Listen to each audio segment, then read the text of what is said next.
They locked me away like a ghost, buried me alive in my own home. But ghosts, I learned, can walk through walls, and some of us come back to haunt the living. Welcome to a story of survival, defiance, and the quiet fury of a woman the world tried to erase. This is the tale of how I clawed my way out of darkness and into power, not through luck, but through courage, cunning, and one dangerous alliance that changed everything. If you're ready to witness a battle fought not with swords, but with strategy, stay until the end.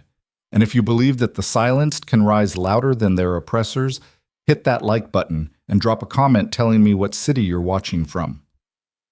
Let's begin.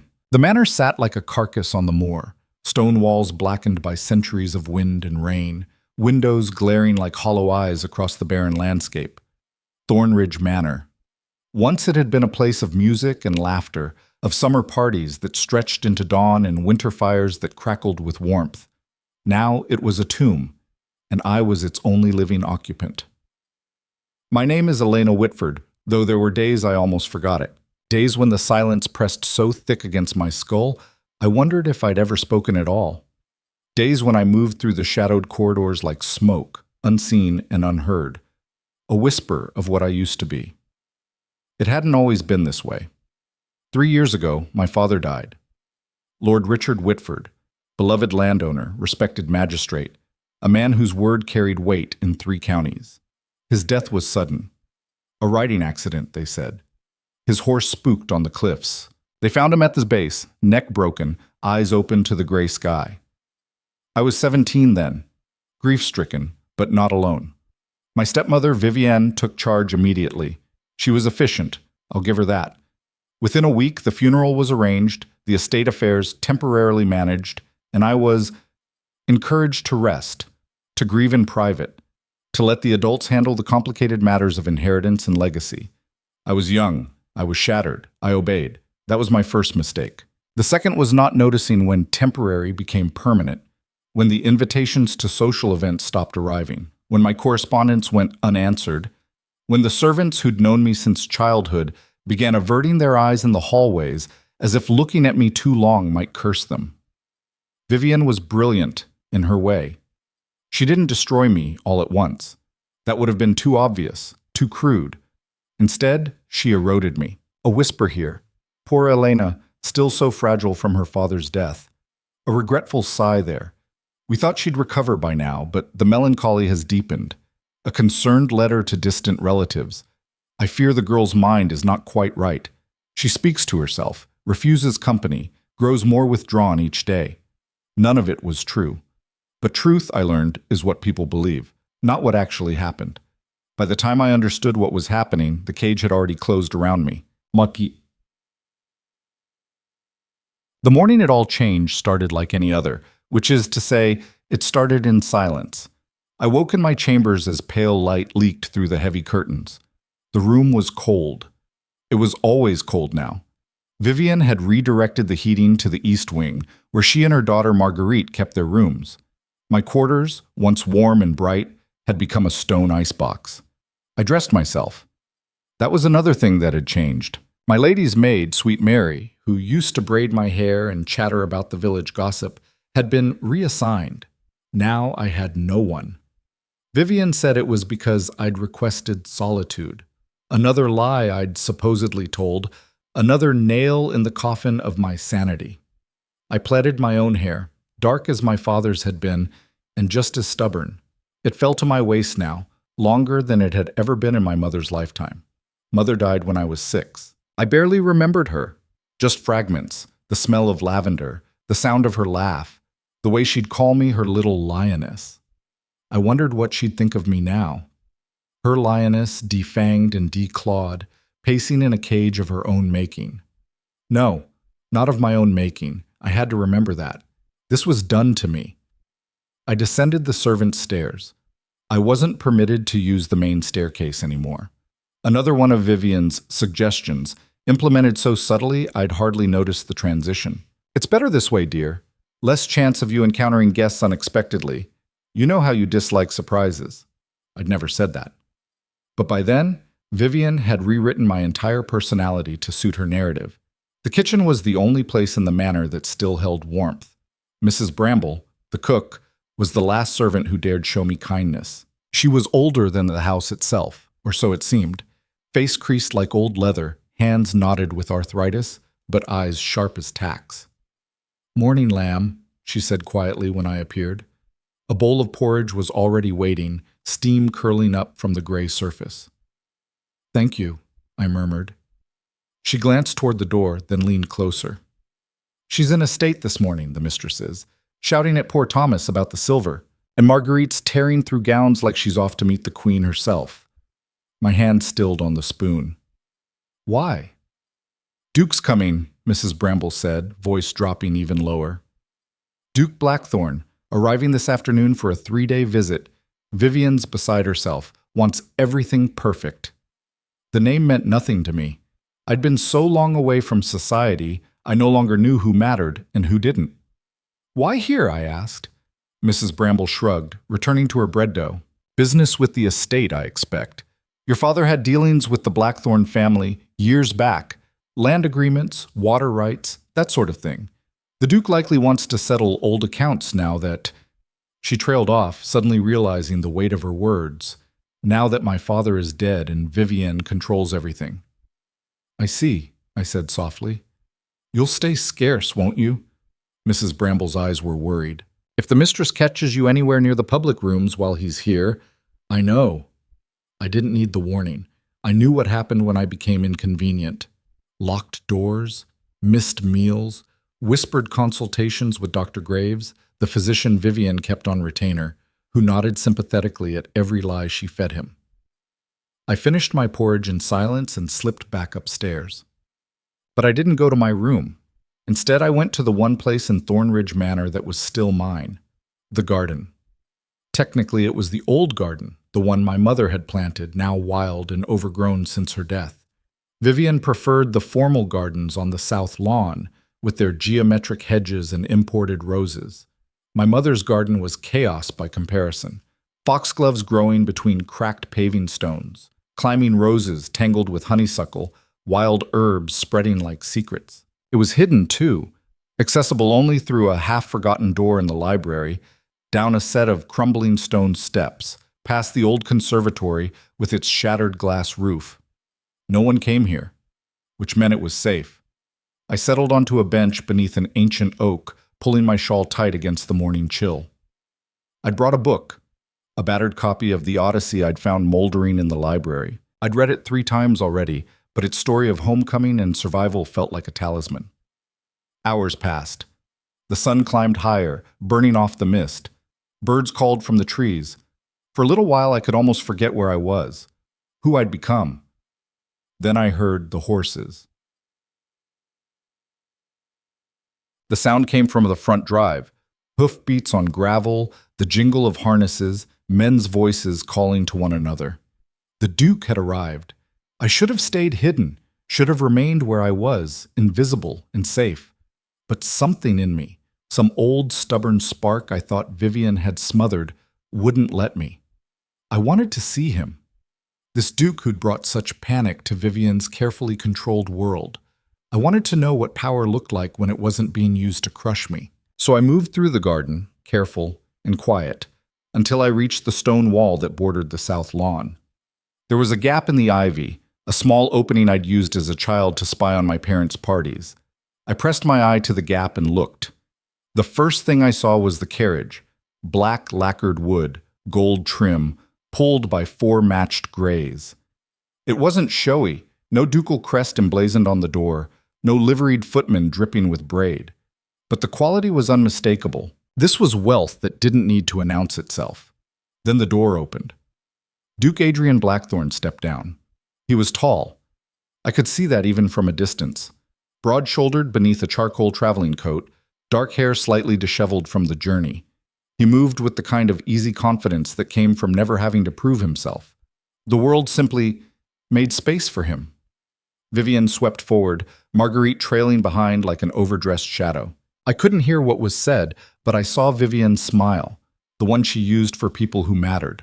Bright, deferential, just the right shade of respectful without seeming weak. The Duke inclined his head politely. His expression was neutral, Not cold, but not warm either. Assessing. Then, inexplicably, he turned.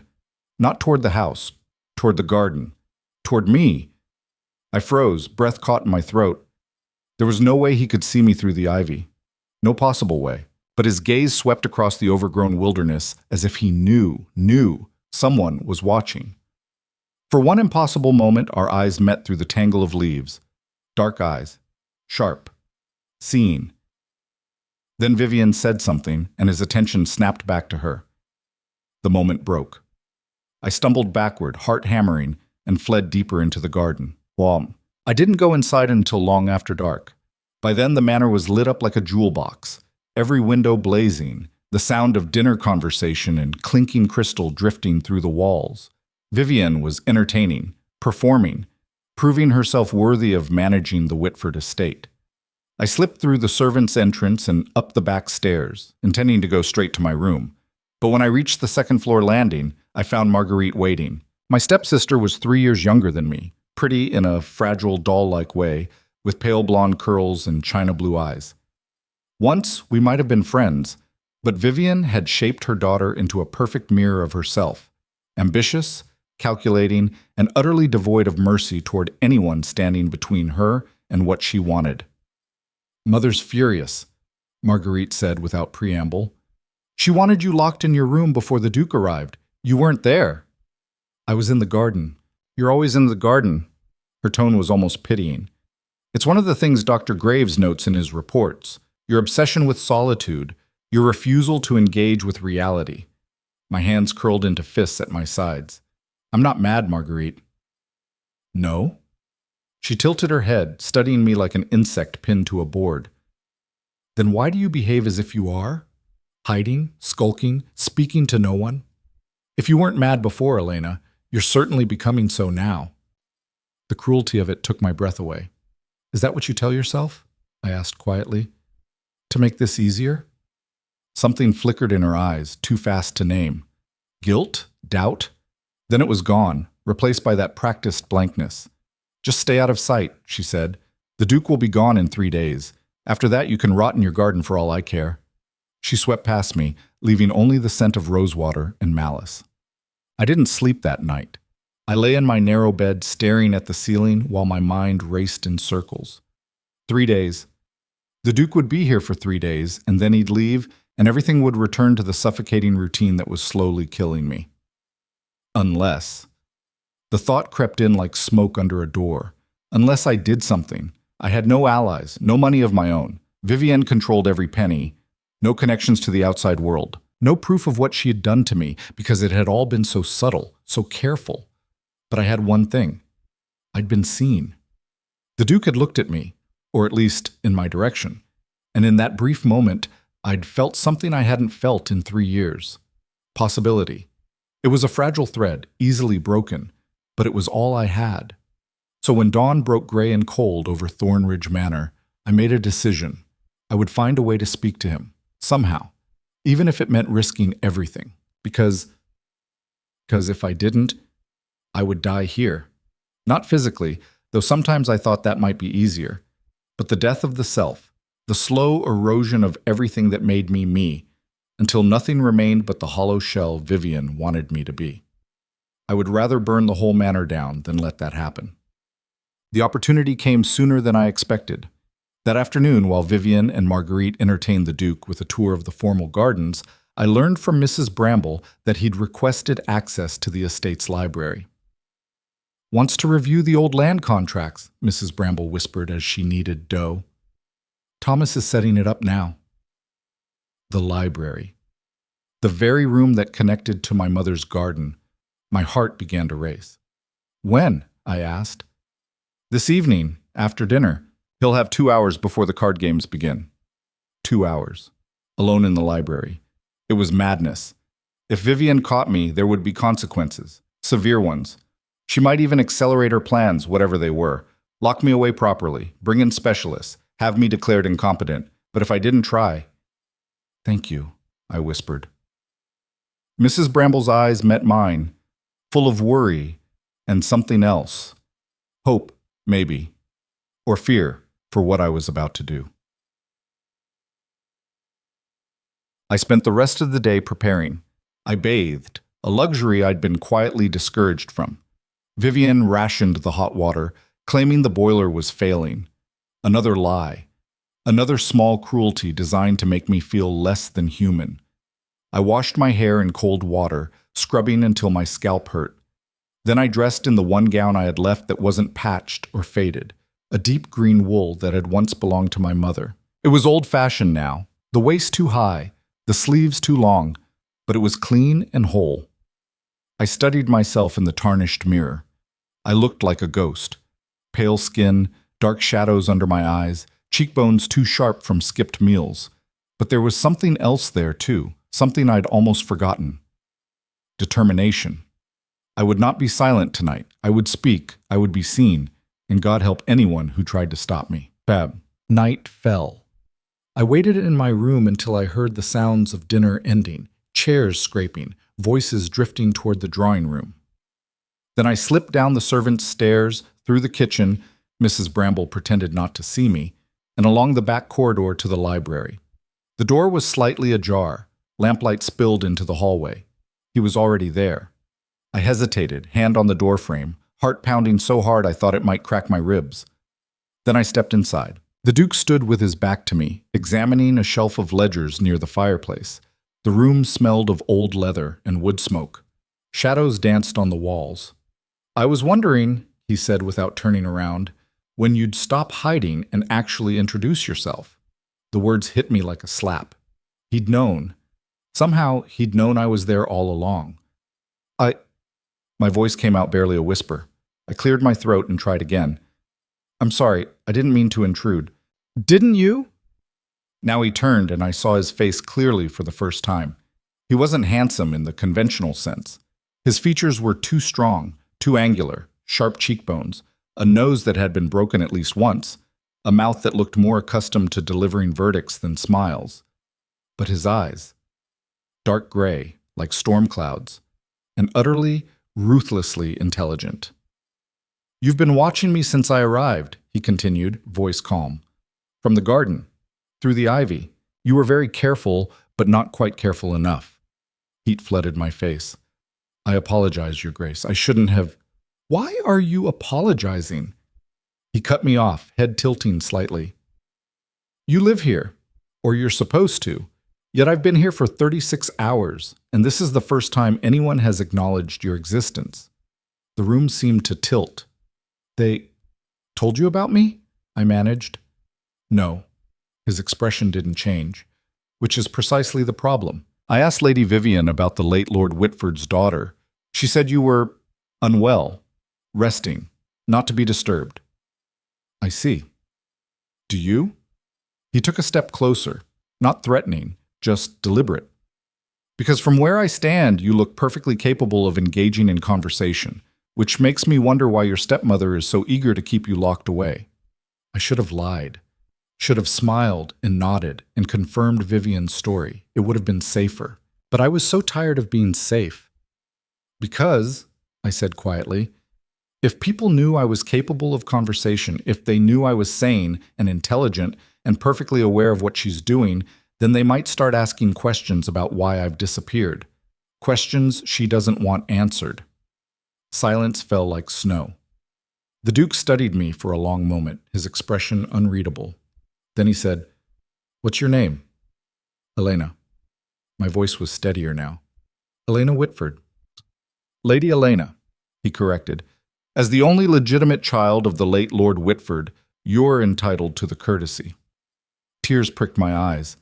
I couldn't remember the last time someone had called me by my proper title. "Thank you," I whispered. He nodded once, then turned back to the shelves. "These land contracts your father signed, some of them involve water rights to the eastern properties. Do you know anything about them?" I blinked at the sudden shift in topic. My father discussed estate matters with me sometimes, before he died." "Did he?" The Duke pulled down a ledger, flipped it open. "Your stepmother claims she's been managing everything herself. But these entries, they don't make sense. Revenue streams that suddenly dry up, expenses that don't match the actual work done. Either she's incompetent or Or she's been embezzling, I finished quietly. Our eyes met again. Can you prove it? He asked. I don't know. I haven't had access to the estate records in years. But you would know how to read them, how to spot irregularities. It wasn't a question. My father taught me, I said. He believed I should understand the estate I'd inherit. Something shifted in the Duke's expression, a flicker of approval? Interest? Come here, he said. I hesitated only a moment, then crossed to stand beside him. He laid the ledger open on the desk between us, pointing to a column of figures. Look at this. 3 years ago, around the time of your father's death, the revenue from the tenant farms drops by 30%. But the number of tenants doesn't change. Neither does the acreage under cultivation. I leaned closer, scanning the entries. She's been collecting the full rents, but only recording a portion, keeping the difference for herself. That's my assessment as well. Why would she risk it? I asked. If the estate is audited, who would audit it? His voice was dry. She's the grieving widow, bravely managing her late husband's affairs while caring for his poor, disturbed daughter. No one questions her. The truth of it settled over me like ice water. She's been planning this since the beginning, I said slowly. She married my father for his wealth and position, and when he died, she saw an opportunity. The Duke closed the ledger. With you out of the way, declared incompetent or too ill to manage your own affairs, she could control the entire estate. Legally. Until I turned 21. His eyes sharpened. When's your birthday, Lady Elena? 4 months from now. A muscle tightened in his jaw. Then she's running out of time. The implication hung between us, terrible and clear. In 4 months, I would come of age. I could legally claim my inheritance, challenge Vivian's control, demand an accounting of the estate finances, unless something happened to prevent that. She won't kill me, I said, surprising myself with how steady my voice was. Too obvious. But if she can have me declared insane, committed to an asylum, you disappear, and she maintains control indefinitely. I nodded. We stood in silence for a moment, the weight of it pressing down on both of us. Then the Duke said, Do you trust me? The question caught me off guard. I don't know you. No, he agreed, but I knew your father. Richard Whitford was a good man, honest, fair, intelligent, and he spoke of you often. His daughter who loved books and arguments in equal measure. His little lioness. The old nickname, my mother's nickname, broke something open inside me. He called you that? I whispered. Every time. A slight smile touched his mouth. He was proud of you, Lady Elena, and I don't believe he would have wanted this for you. Tears spilled over, hot against my cold cheeks. What do I do? The words came out broken. I have nothing. No money, no allies, no legal standing. She's destroyed every connection I had. If I accuse her without proof, I'll only confirm her story, that I'm delusional, paranoid. Then we'll get proof. His voice cut through my spiraling panic like a blade. And we'll get you out of here. How? I don't know yet. For the first time, he sounded almost amused. But I have 3 days before I'm expected to leave. That's enough time to start making her very, very nervous. A laugh bubbled up, half hysteria, half hope. You'd do that? Risk your reputation, your standing, for someone you just met? My reputation can weather a scandal, he said calmly. Yours, however, is being systematically destroyed by a woman who sees you as nothing more than an obstacle. That offends me. Why? He looked at me then. Really looked, as if seeing past the hollow-eyed ghost in the outdated gown to the person underneath. Because I've spent my entire life watching powerful people crush those who can't fight back, he said quietly, and I'm tired of it.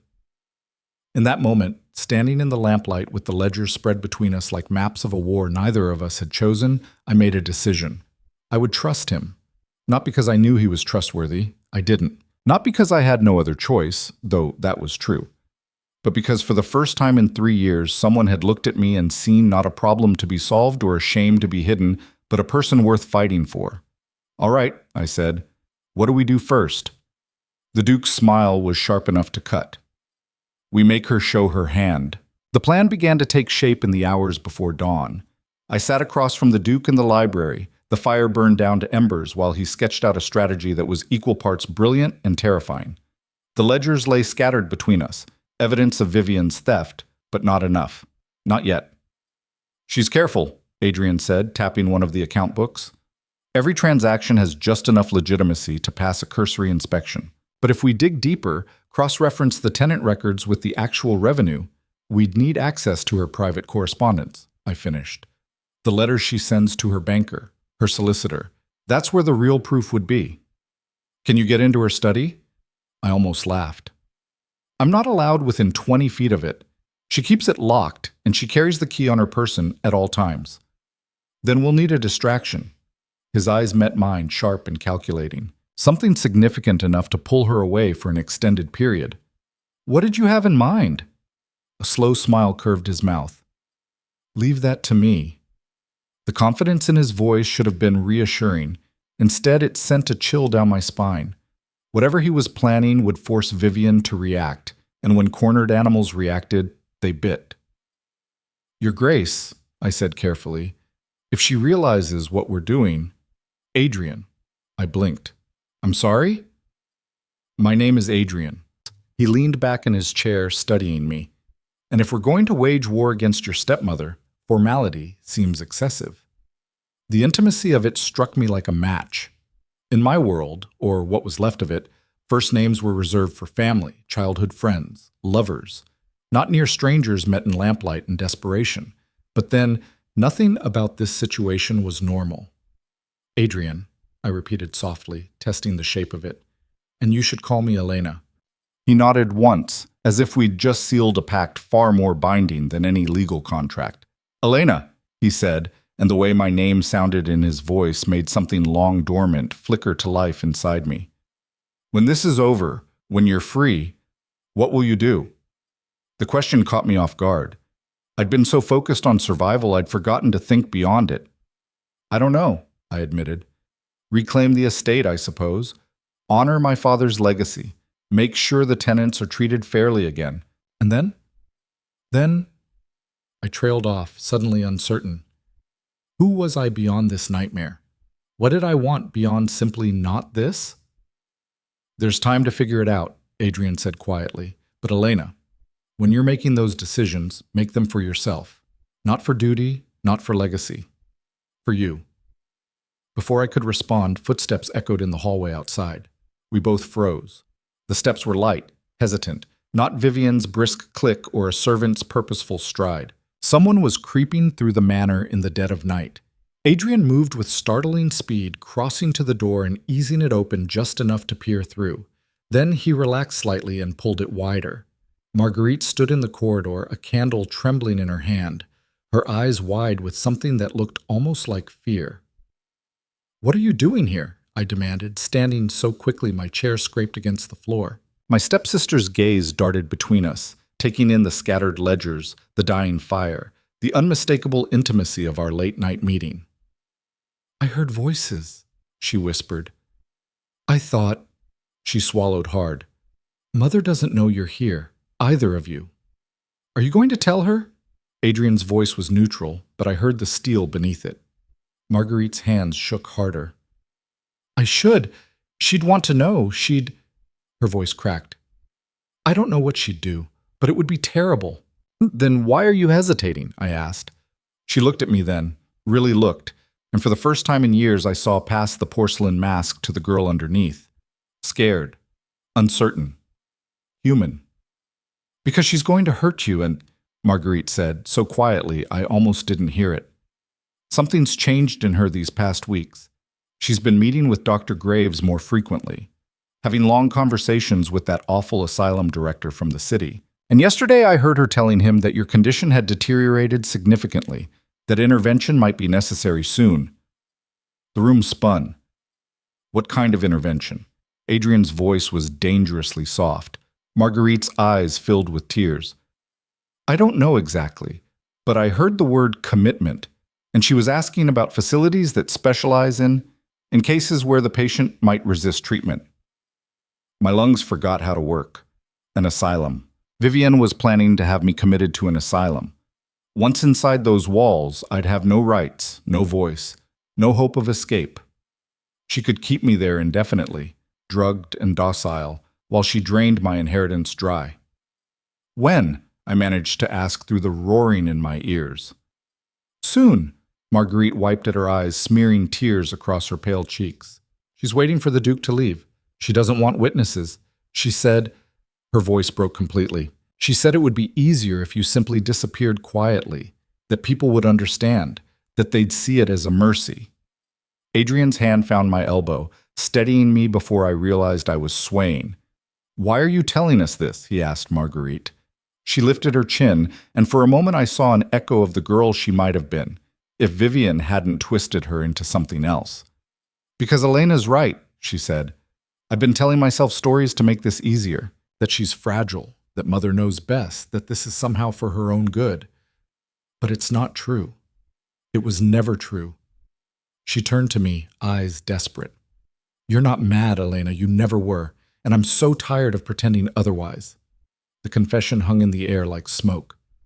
Marguerite, I said slowly, if you help us, if Vivian finds out, she'll destroy me too.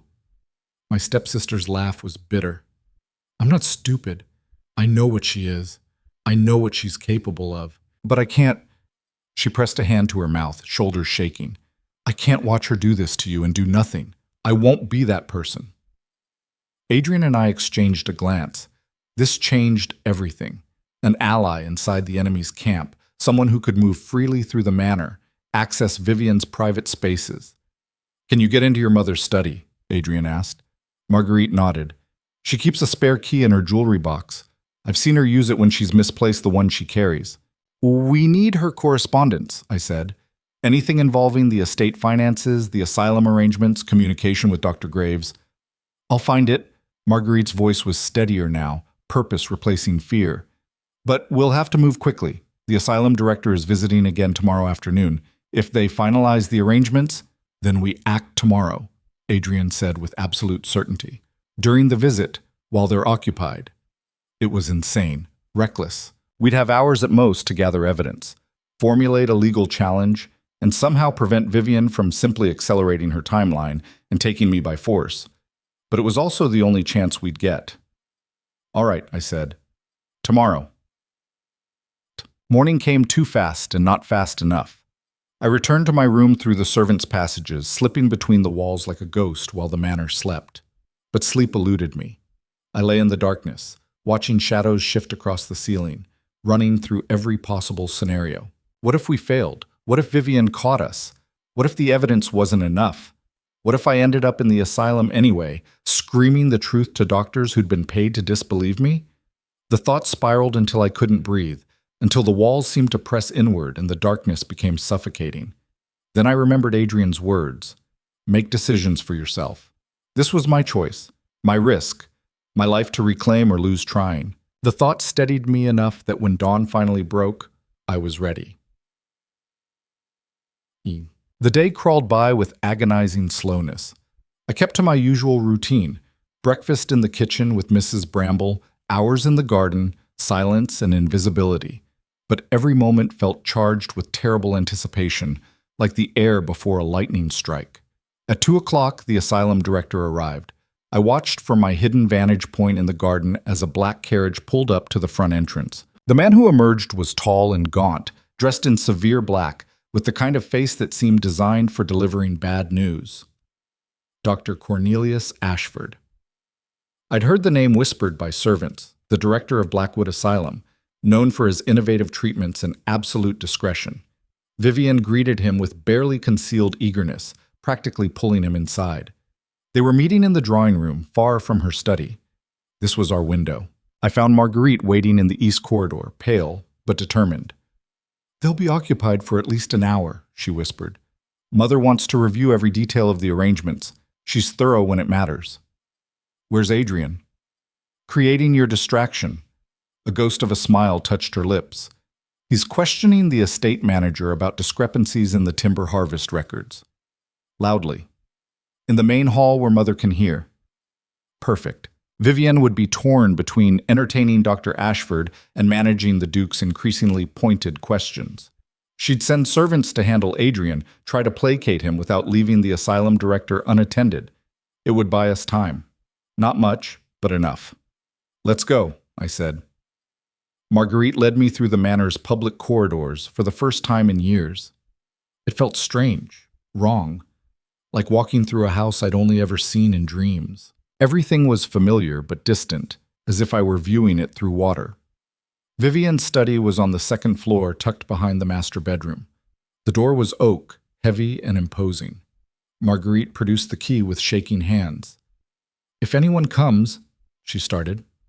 "We'll hear them," I said with more confidence than I felt. The lock turned with a soft click.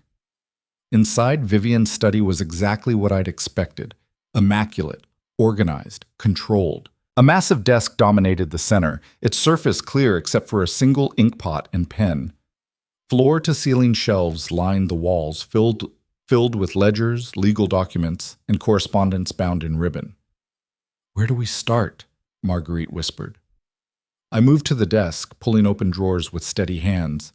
"You take the shelves. Look for anything dated within the last 6 months.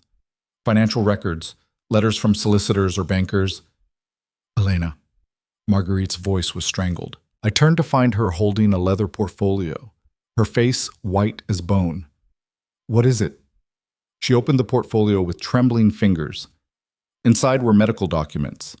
Dr. Graves's assessment of my mental state, pages and pages of clinical observations, all painting me as dangerously unstable, paranoid delusions, violent outbursts, refusal to accept reality. None of it was true. All of it was meticulously documented. "There's more," Marguerite said numbly, pulling out another sheaf of papers. "Commitment orders, already signed by Dr. Graves and countersigned by Dr. Ashford. All they need is Mother's authorization and—" She swallowed hard. "And 2 witnesses to verify that you pose a danger to yourself or others." "Who are the witnesses?" I asked, though I already knew. Marguerite's eyes met mine, sick with guilt. "Mother and me." The betrayal was so complete, so perfectly constructed, I almost admired it. Vivian had built an unassailable case: a grieving widow, a concerned sister, 2 respected physicians, all united in their determination to help a poor, troubled girl who'd lost her grip on reality. Who would question it? Who would even care? "There's a date," Marguerite said, voice barely audible.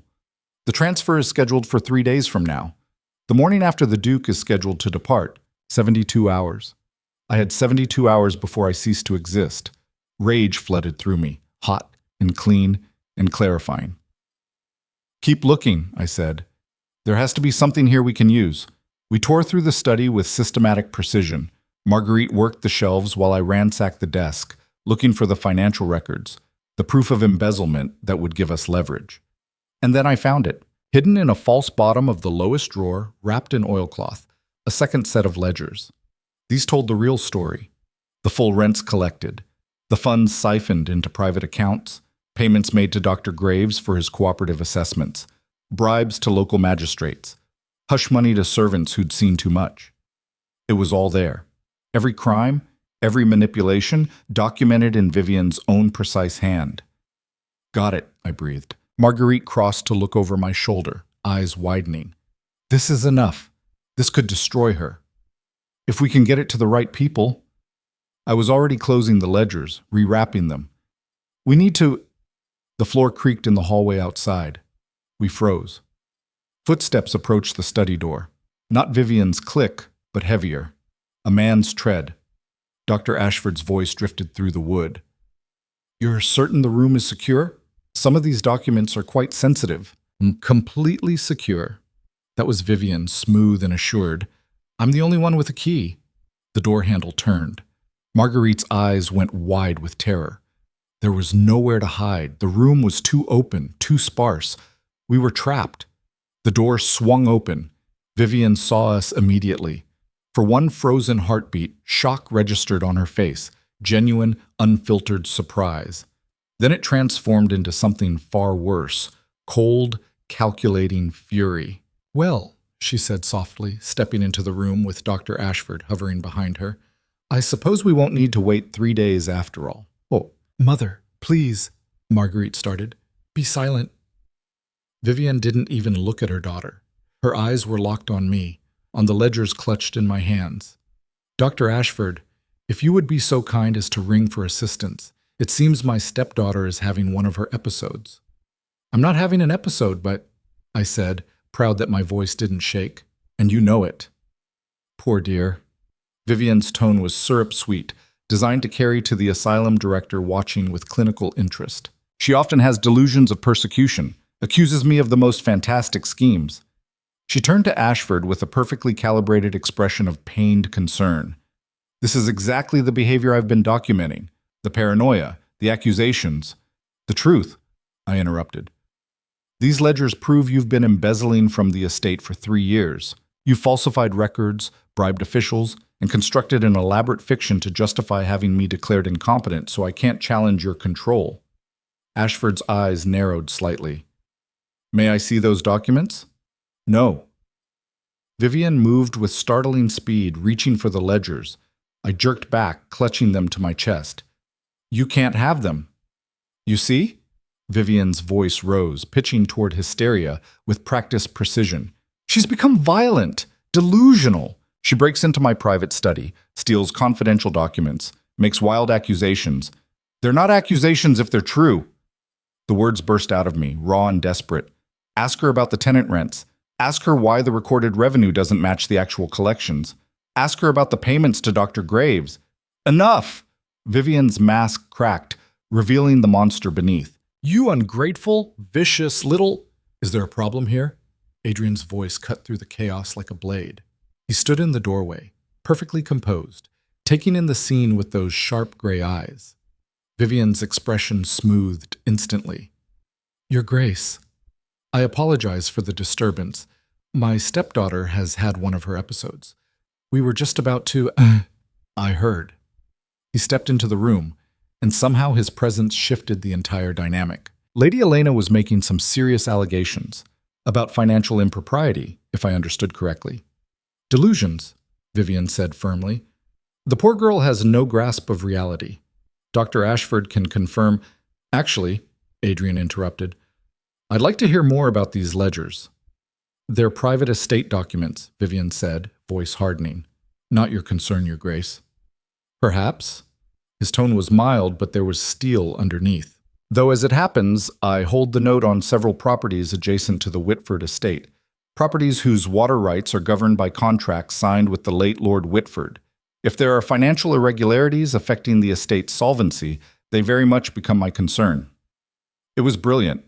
He'd just given himself legal standing to examine the records. Vivian knew it too.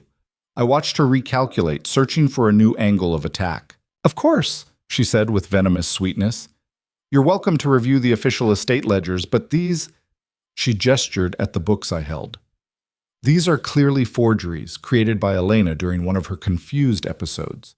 She's been known to fabricate evidence of imaginary conspiracies. Then you won't mind if an independent auditor examines them alongside your official records, Adrian said, to prove they're forgeries. Silence fell like a guillotine blade. Vivian's eyes darted to Dr. Ashford, clearly weighing her options. She could push forward with the commitment, have me dragged away while the evidence was still in question. But Adrian's presence complicated that. He was a duke, a peer, a man whose word carried weight. If he raised objections, demanded an investigation... Mother, Marguerite's voice was barely a whisper. Stop this, please. Vivian turned to her daughter, and the look on her face made my blood run cold. You helped her, she said softly. You betrayed me. For her. I helped the truth, Marguerite said, voice strengthening. Elena's not mad. She never was. You made that up to steal her inheritance, and I won't be part of it anymore. For a moment I thought Vivian might actually strike her. Then she smiled. A terrible, brittle thing. Dr. Ashford, she said, it seems I'll need to arrange for 2 patients instead of 1. My daughter is clearly under my stepdaughter's influence. Folie à deux, I believe it's called? When one person's delusions infect another? The asylum director shifted uncomfortably. Lady Vivian, perhaps we should discuss this privately. There's nothing to discuss. Vivian's voice was razor sharp now. All pretense abandoned. I am the legal guardian of both girls. I have the authority to make decisions about their care, and I am making that decision now. She moved toward the bell pull, clearly intending to summon servants to restrain us. Adrian stepped into her path. I wouldn't do that, he said quietly. You have no authority here, Your Grace. Vivian's eyes blazed. This is a family matter. It became a legal matter the moment you attempted to commit a sane woman to an asylum under false pretenses. His voice was conversational, almost pleasant. That's fraud, criminal fraud. And when combined with the embezzlement that Lady Elena is alleging, which these ledgers appear to document, you're looking at charges that could see you in prison for a very long time. Vivian went perfectly still. You're bluffing, she said. Yeah, you have no proof. I have Lady Elena's testimony, Lady Marguerite's corroboration, these financial records, and he pulled a folded document from his coat pocket. A signed statement from your estate manager detailing several instances where you instructed him to falsify tax documents and revenue reports. The blood drained from Vivian's face. Thomas wouldn't, she started. Thomas was very cooperative once I explained that obstructing a ducal investigation could cost him his position. Adrian's smile was cold. People tend to be helpful when their livelihoods are at stake. I watched my stepmother's world collapse in real time. Every weapon she'd carefully constructed, every lie she'd meticulously maintained, all of it crumbling under the weight of actual evidence and legitimate authority. This isn't over, she hissed. No, Adrian agreed. It's not. But it will be. Lady Elena. He turned to me.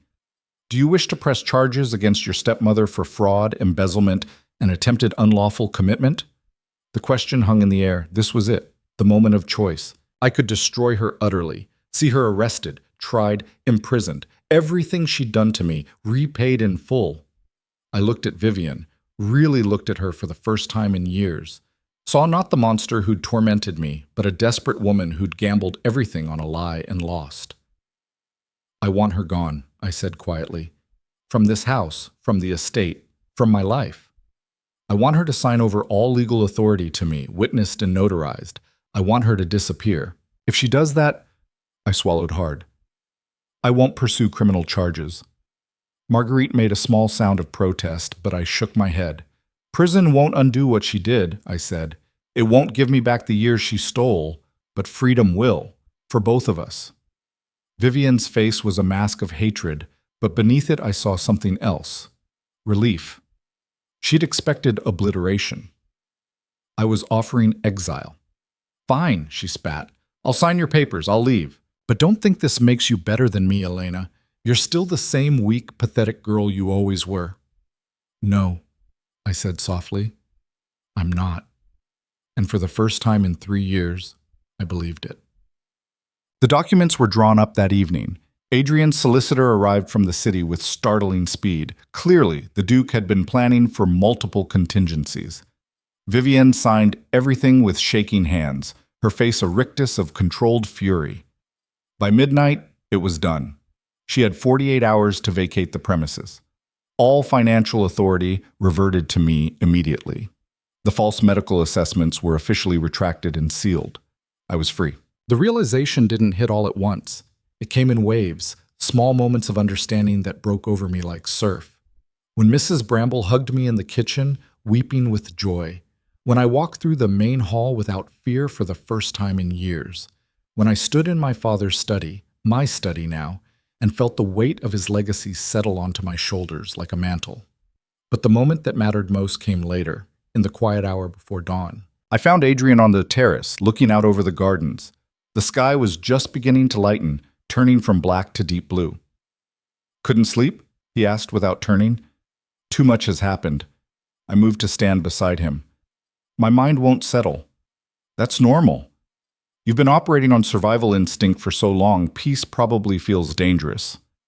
The insight was uncomfortably accurate. Thank you, I said quietly, for everything you did. I know you didn't have to.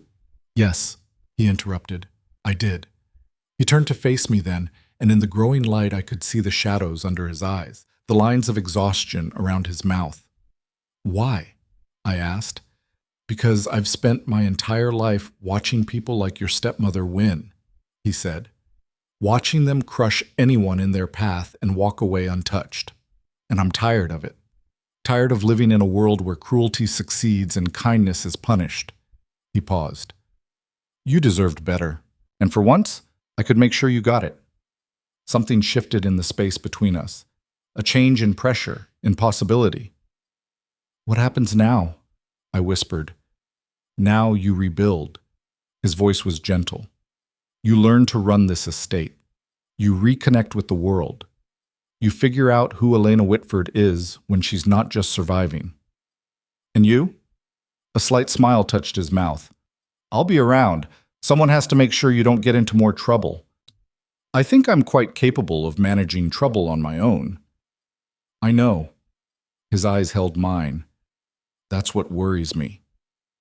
The sun broke over the horizon, spilling gold across the gardens. And standing there with Adrian, watching the darkness burn away, I felt something I'd thought Vivian had killed forever. Hope. Hope, Elena discovered, was more dangerous than despair. Despair was predictable. It settled into your bones like winter cold, numbing but familiar. Hope burned.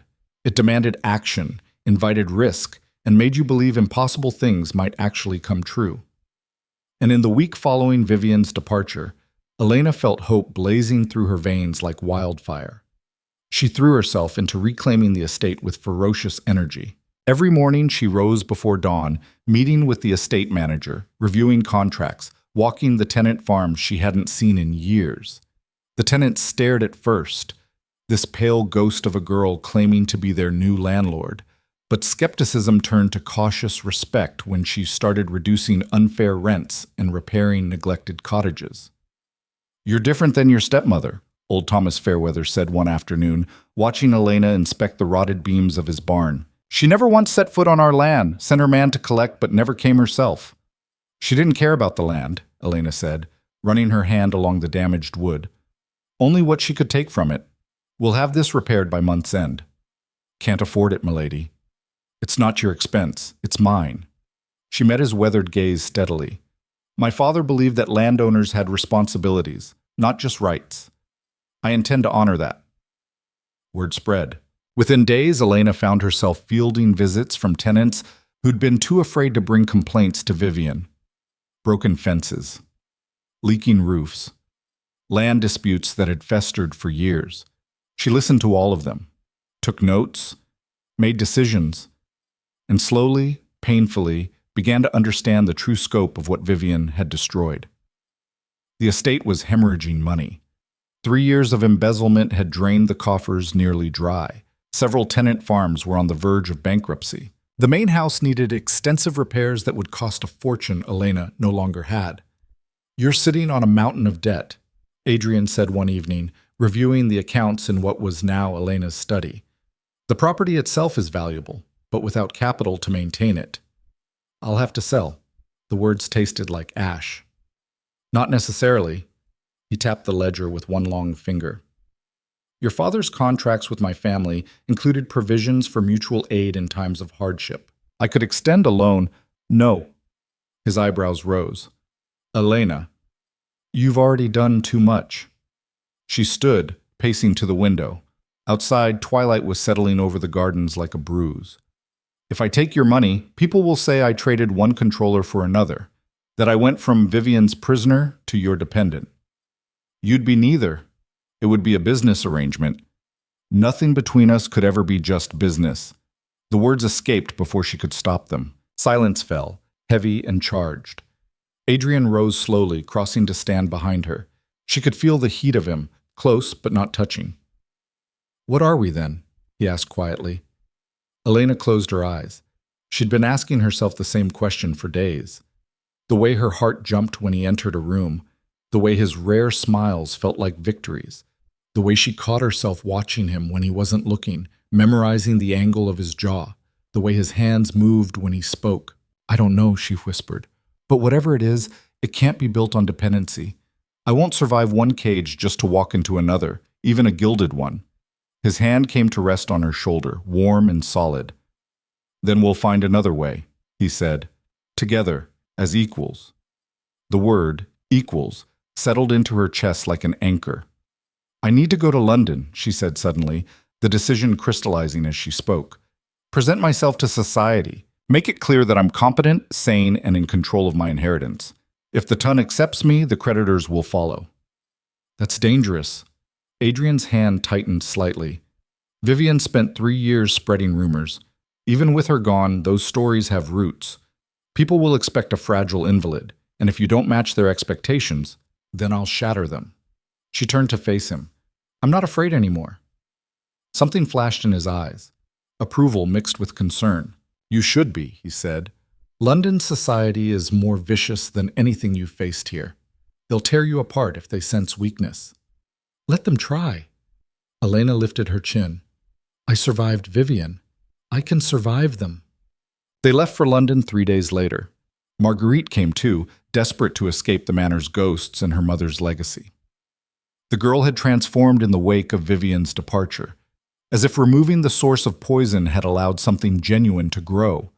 She was still fragile, still learning how to make choices that weren't filtered through fear, but there was steel forming beneath the porcelain.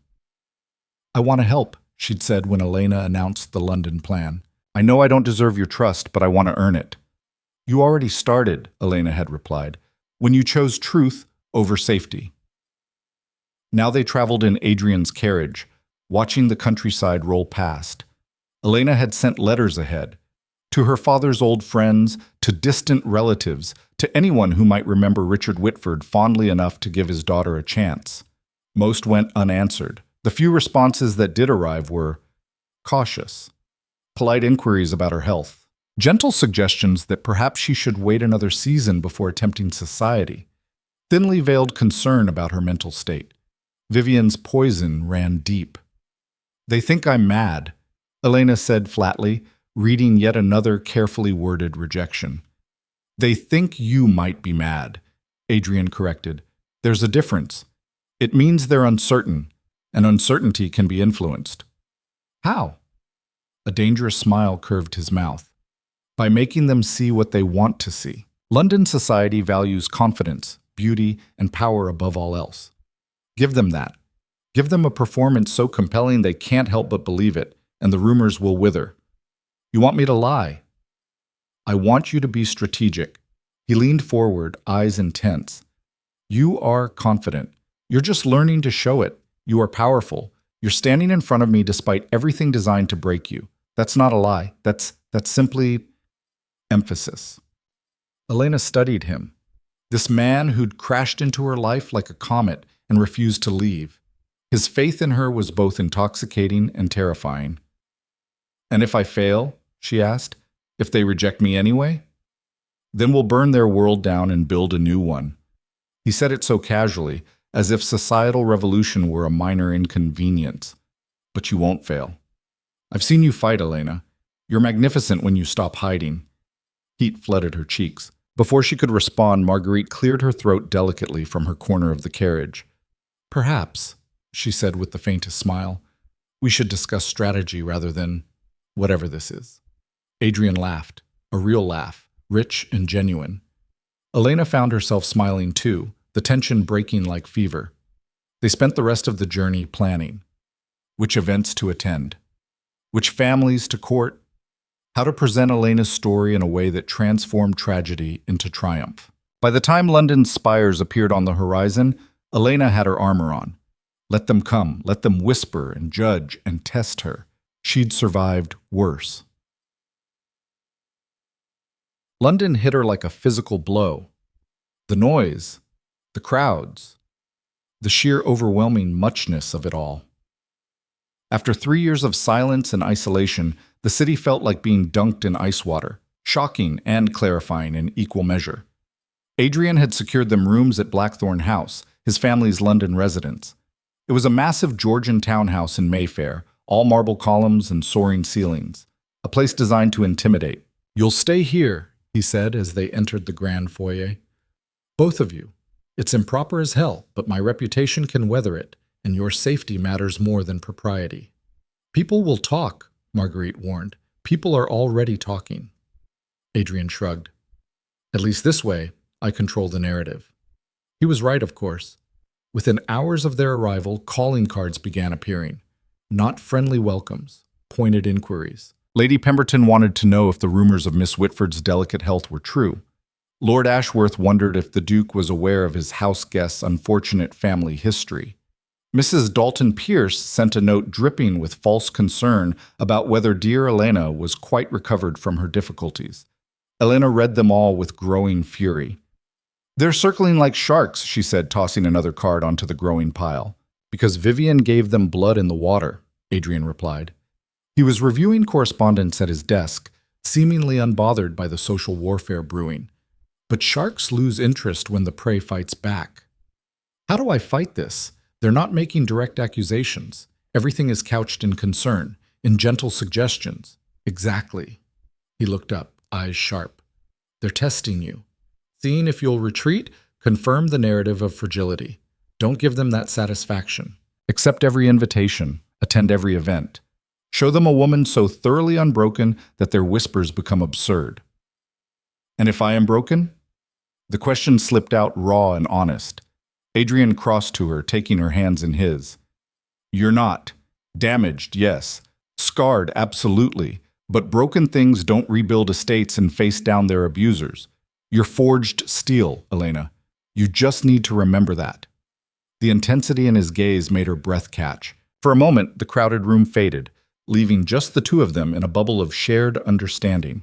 Then Marguerite burst in, face flushed with excitement. "We've been invited to the Ashford Ball," she announced, waving an embossed card. "It's the event of the season. Everyone who matters will be there." Elena's blood went cold. Ashford, as in Dr. Cornelius Ashford. His sister, Lady Catherine. Marguerite's smile faltered. "I didn't think... Should we decline?" "No." The word came out harder than Elena intended. "We accept. If the Ashfords want to see me, they'll get an excellent view." Adrian's expression turned thoughtful. Ashford must be furious. Vivian's arrest implicated him in the commitment scheme. His reputation took a significant hit. "He wasn't arrested," Elena pointed out, "because we lacked sufficient evidence of his knowing participation. But everyone suspects." Adrian's jaw tightened. Men like Ashford don't forgive being made to look like fools. "If his sister is inviting you, it's a trap," Elena finished the thought. "Almost certainly. She should decline. Any rational person would." Walking into a ball hosted by the family of the man who'd nearly had her committed to an asylum was suicidal, but rationality hadn't saved her from Vivian's cage. Boldness had. "Then we spring it," Elena said. "Whatever they're planning, we'll be ready." The Ashford Ball was held in a palatial mansion in Belgravia, every room ablaze with candlelight and dripping with flowers. The cream of London society packed the ballroom, titles and wealth on spectacular display. Elena entered on Adrian's arm, wearing a gown that had cost more than she wanted to think about. Midnight blue silk that made her skin glow like pearl, cut in the latest fashion with a daringly low neckline. Marguerite had arranged her hair in an elaborate style that added inches to her height. She looked nothing like the hollow-eyed ghost who'd haunted Thornridge Manor. The effect was immediate. Conversations died as they passed. Heads turned. Whispers erupted like brush fire. "Is that really her? She looks perfectly healthy. The Duke seems quite taken. I heard she manipulated him, playing on his sympathies." Elena kept her chin high, her expression serene. Let them whisper. Let them wonder. Lady Catherine Ashford materialized from the crowd like a viper in pearl silk. She was beautiful in a cold, precise way, blonde hair arranged in perfect ringlets, blue eyes sharp as cut glass. "Miss Whitford," she purred, "how delightful that you could attend. We were so concerned about your health." "Were you?" Elena's smile didn't reach her eyes. "How kind. As you can see, I'm quite well." "Indeed," Catherine's gaze raked over her, assessing. "Fully recovered, then? No lingering difficulties?" The insinuation hung in the air like smoke. "If you're asking whether I'm sane, Lady Catherine, the answer is yes. Always have been. The rumors of my madness were fabricated by my stepmother to justify stealing my inheritance." Elena's voice was clear, carrying to the listening crowd. "Your brother was complicit in that scheme, though I'm sure he'll claim ignorance." Gasps rippled through the assembled guests. Catherine's face went white, then red. "How dare you? How dare I speak the truth?" Elena interrupted. "Or how dare I do it publicly? Because I assure you, I dare quite a lot these days." Adrian's hand tightened on her elbow. A warning. She was pushing too hard, too fast. But Elena was done being careful. "Your brother accepted payment to declare me insane without ever conducting a proper examination," she continued, voice ringing with cold fury. "He was prepared to commit me to Blackwood Asylum based entirely on my stepmother's lies. If you're offended by my directness, Lady Catherine, perhaps you should direct that offense toward your family's corruption rather than my refusal to pretend it didn't happen." The ballroom had gone deathly silent. Catherine's eyes blazed with hatred. "You have no proof." "Actually," a new voice cut in, "she does." Elena turned to find a distinguished older gentleman approaching, his evening clothes impeccable, his expression grave. "Lord Chancellor," Catherine said, clearly shocked. "I didn't realize you were attending—" "I wasn't invited." His smile was thin. "I came specifically to speak with Miss Whitford. You see, certain allegations have reached my office regarding Dr. Cornelius Ashford's conduct at Blackwood Asylum. Allegations of accepting bribes to falsify commitment orders, of conspiring with family members to illegally detain sane individuals for financial gain." Catherine swayed slightly. "That's absurd. My brother is a respected physician." "Your brother is under investigation." The Lord Chancellor's voice was implacable. "And if Miss Whitford is willing to provide testimony regarding her own case, it would be most helpful to our inquiry." Elena's heart thundered. This was it, the moment where she could destroy the Ashfords completely, repay every ounce of pain and fear. "I'll testify," she said, "but I have conditions." The Lord Chancellor's eyebrows rose. "Conditions?" "I want a full audit of Blackwood Asylum. Every patient currently detained there. I want independent physicians to evaluate each case and determine if the commitment was legitimate." She thought of all the other Elenas, women and men trapped by greedy relatives, corrupt doctors, convenient diagnoses. If even one person is being held unjustly, I want them freed. Silence stretched taut. Then the Lord Chancellor smiled, a real smile, touched with respect. "Done," he said. "You have my word, Miss Whitford, and the Crown's gratitude." Catherine Ashford looked like she might faint. Around them, the ton was buzzing with scandal and shock. Elena had just declared war on one of London's most powerful families, and won. The rest of the ball passed in a blur. People who'd been whispering about Elena's sanity now approached with congratulations. Her boldness was being reframed as courage, her directness as refreshing honesty. London society, ever fickle, was falling in love with her. "You were brilliant," Marguerite whispered during a break between dances. "Terrifying, but brilliant." "I was angry," Elena corrected, but she couldn't deny the fierce satisfaction burning in her chest. Adrian found her on the terrace later, escaping the suffocating heat of the ballroom. "You just made very powerful enemies," he said without preamble. "I know. The Ashfords have connections, wealth, influence. They'll come after you." "Let them." Elena turned to face him, the night wind cool against her flushed skin. "I'm done being afraid, Adrian. Done hiding. Done playing by rules designed to keep me powerless. If they want war, they'll get it." "You're magnificent," he said quietly. "And completely insane." She laughed, a real laugh, edged with wildness. "Maybe I am. Maybe Vivian achieved what she wanted after all. She just didn't break me the way she expected." Adrian stepped closer, his hand coming up to cup her cheek. "Elena." Whatever he'd been about to say died as a scream erupted from inside the ballroom. They rushed back to find chaos. Guests stumbling back from the center of the room where a woman had collapsed, convulsing on the marble floor. "Someone fetch a doctor!" Lady Catherine shrieked. But Elena was already pushing through the crowd, dropping to her knees beside the fallen woman. She was young, barely 20, her face contorted in agony. "Poison," Elena said with awful certainty. The symptoms were unmistakable, the blue tinge to her lips, the way her muscles locked. "Someone poisoned her." "Nonsense," Catherine snapped. "She simply took ill. Look at her." Elena's voice cut through the panic. "These are the symptoms of belladonna poisoning. I've read the medical texts." She looked up at the surrounding crowd. "Who served her last? What did she drink?" A servant came forward, trembling. Champagne, miss. From the same tray as everyone else. Not everyone else. Elena's mind was racing.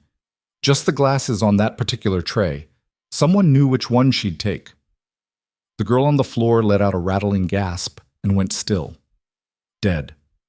Horror rippled through the crowd. This wasn't just scandal anymore. This was murder. And Elena realized with cold clarity it was meant for her. The girl was wearing midnight blue. Similar height, similar build, dark hair arranged in an elaborate style. From behind, in the press of the crowd, someone might easily have mistaken her for Elena. "We need to leave," Adrian said urgently, pulling her to her feet. "Now!" But as they turned toward the exit, Elena saw him. Doctor. Cornelius Ashford stood at the ballroom entrance, his gaunt face twisted with rage and something darker. His eyes locked on Elena with such hatred that she felt it like a physical blow. "You," he said, voice carrying across the suddenly silent room. "You did this. Poisoned an innocent girl to frame my family." "That's insane," Elena shot back. "Why would I—" "Because you're mad," his voice rose to a roar. "Just as your stepmother said. Delusional, violent, dangerous. And now you've killed—" "She killed no one." Adrian's voice was ice. "But someone did. And given that the victim was wearing a dress nearly identical to Miss Whitford's, I'd say the intended target is obvious." Murmurs of agreement rippled through the crowd. Ashford's face went purple. "You're protecting her, blinded by her manipulation." "I'm protecting the truth." Adrian stepped forward, placing himself between Ashford and Elena. "And the truth is that your asylum is being investigated for corruption. Your reputation is in ruins, and you have every motive to want Miss Whitford dead." "I am a physician. I save lives, not end them."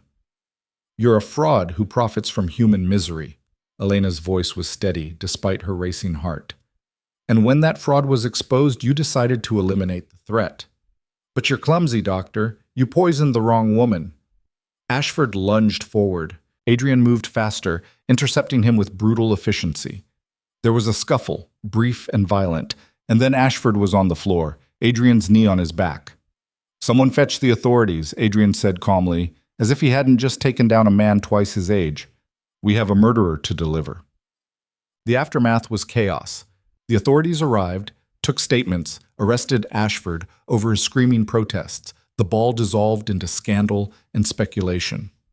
Elena, Adrian, and Marguerite returned to Blackthorn House in the dead of night, all of them shaking with reaction. "He tried to kill you," Marguerite whispered, her face white as bone. "He actually tried to kill you. And failed." Elena forced the words out through numb lips. "That's what matters." But it wasn't, not really. Because the attempt itself had shattered something. The illusion that she could simply outmaneuver her enemies with intelligence and boldness. The naive belief that truth and justice would be enough. This was war. Real war. And people died in wars. "You can't go out alone anymore, Thick," Adrian said, his voice tight with barely controlled fury. "Not until Ashford is tried and convicted. Maybe not even then. He has allies. People who'll see you as the villain in this story."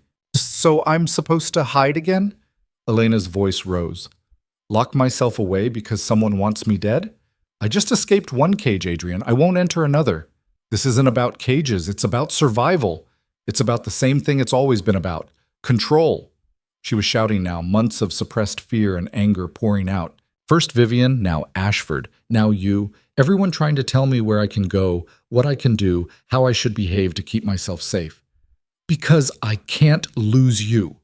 The words burst out of him, raw and desperate. Silence crashed down. Adrian looked as shocked as Elena felt, as if the confession had escaped without his permission. "What?" Elena whispered. He turned away, running a hand through his hair. "I can't lose you," he repeated, quieter. "I've watched too many good people destroyed by corruption and greed, stood by helpless while the powerful crushed the innocent. When I met you, when I saw what they'd done to you," his voice cracked, "I swore I wouldn't let it happen again, that I'd protect you, and tonight I nearly failed." Elena's anger evaporated, replaced by something more complex, something that felt dangerously like the thing she'd been trying not to name. "You didn't fail," she said softly. I'm alive because of you. This time. He still wouldn't look at her. But they'll keep coming. Ashford's family, Vivian's allies, anyone who sees you as a threat or an opportunity. And eventually, I won't be fast enough or smart enough. And she crossed to him, placed a hand on his arm. Adrian, look at me. He did, finally, and the naked fear in his eyes took her breath away. I know the risks, she said. I've always known them, but I'd rather die free than live as a prisoner. Can you understand that? Yes. The word was barely audible, but understanding doesn't make it easier to bear. They stood there in the lamplight, close enough that Elena could feel his breath on her face, see the rapid pulse at his throat. Everything they hadn't said hung between them, heavy and inevitable. Then Marguerite cleared her throat from the doorway, looking apologetic. I hate to interrupt, but there's someone here to see you, Elena. She says it's urgent. Who? She wouldn't give her name, but she said to tell you she knows what really happened to your father. The world tilted. Elena's father had died 3 years ago. A riding accident. His horse spooked on the cliffs, except Vivian had stood to gain everything from his death. And now someone was claiming there was more to the story. Elena looked at Adrian, saw her own terrible suspicion reflected in his eyes. Send her in, Elena said, her voice steady despite the fear clawing at her throat. The woman who entered was old, 70 at least, dressed in plain black, her face etched with decades of hard living. But her eyes were sharp, clear, and filled with determination. You're Elena Whitford? She asked. I am. I'm Margaret Finch. I was your father's housekeeper before Lady Vivian dismissed me. She paused, gathering courage. And I'm here to tell you that your father didn't die in an accident. He was murdered. The words hung in the air like a death knell. How do you know? Elena managed. Because, Margaret said quietly, I saw what your stepmother put in his tea the morning he died. The room seemed to lose all its air. Elena heard the words, I saw what your stepmother put in his tea, but couldn't make them connect to reality. Murder. Her father. Vivian. Sit down, Adrian said quietly, guiding Margaret Finch to a chair. His hand found Elena's elbow, steadying her before she realized she was swaying. The old housekeeper's hands trembled as she settled into the seat, but her voice remained firm. I should have come forward years ago. I was a coward. But when I heard you were in London, that you'd escaped her, I knew I couldn't stay silent anymore. Tell us everything, Elena said, her voice sounding distant to her own ears. From the beginning. Margaret drew a shaky breath. I'd been with your father's household for 20 years. Watched you grow up, watched your dear mother pass, watched Lord Whitford grieve and then eventually find comfort with Lady Vivian. Her mouth twisted on the name. I never liked her. Too polished, too careful, like she was always performing. When did you start suspecting her? Adrian asked. The morning of his death. Margaret's eyes went distant, seeing something 3 years past. I brought tea to his study, as I always did. Found the tray outside his door, unusual, but Lady Vivian sometimes brought him tea herself. When I entered, he was sitting at his desk, looking off, pale, sweating. He asked for water, said the tea had tasted bitter. Elena's hands clenched into fists. And Vivian? She appeared moments later. Asked me to leave, said she'd care for him herself. But as I closed the door, I saw her watching him with this expression. Margaret shuddered. Cold, calculating, like she was waiting for something. That's not proof, Marguerite whispered from the doorway, her face stricken. It could have been coincidence. I went back later, Margaret continued. After they'd found his body, claimed he'd died from the riding accident. I checked his study. The teacup was gone, but there were residue stains on the desk where it had sat. I took a sample of the wood shavings. Adrian leaned forward. You kept them? Hidden in my cottage all these years. I was afraid of what would happen if I came forward, afraid no one would believe me. Her eyes met Elena's, pleading.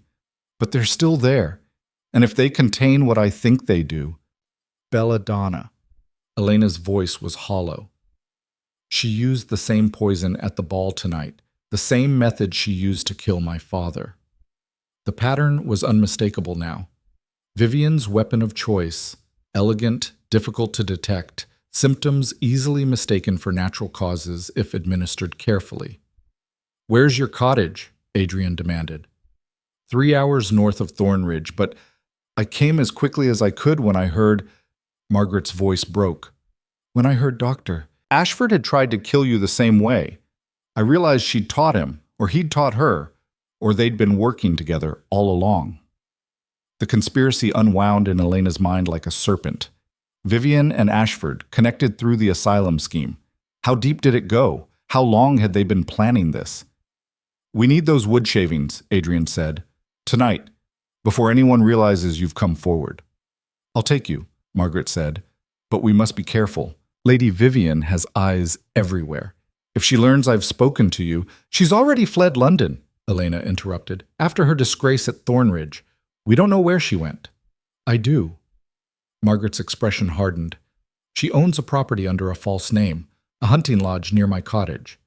I've seen her carriage there." Ice flooded Elena's veins. "She's still close.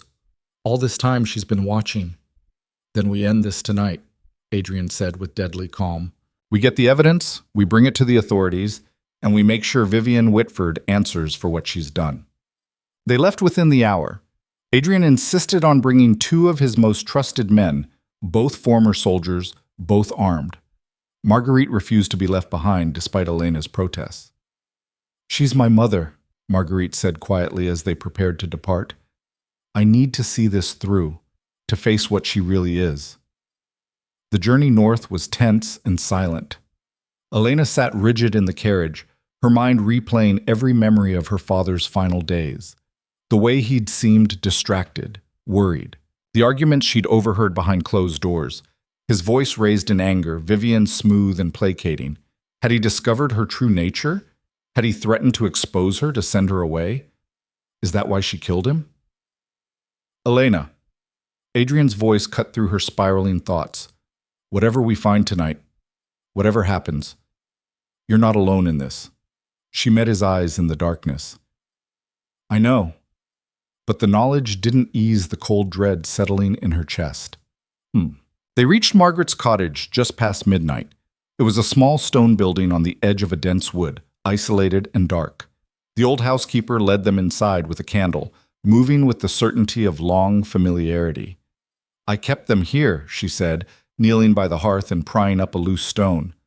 "Wrapped in oilcloth, protected from moisture."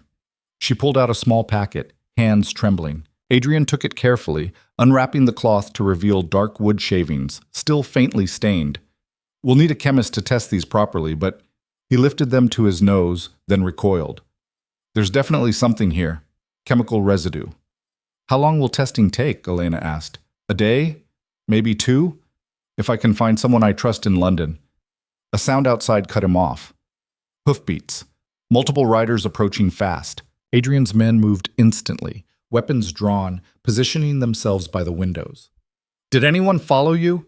Adrian demanded of Margaret. "I was careful." "Not careful enough." The voice came from the darkness outside, cold and familiar and hateful. "Vivian." She stepped into the candlelight streaming from the cottage door, flanked by 4 men, rough types, hired muscle. Her elegant facade was gone, replaced by something feral and dangerous. "Did you really think," she said softly, "that I wouldn't have someone watching my former servants? Especially one who knew too much?" Margaret made a small broken sound. "Come out, Elena," Vivian continued, "or I'll burn this cottage down with all of you inside." Adrian moved to stop her, but Elena was already walking toward the door. She'd spent 3 years as Vivian's prisoner. She wouldn't hide now. She stepped outside, chin high. Vivian's eyes swept over her, taking in the expensive dress, the confident bearing, the lack of fear. Something ugly twisted in her expression. "Look at you," she spat.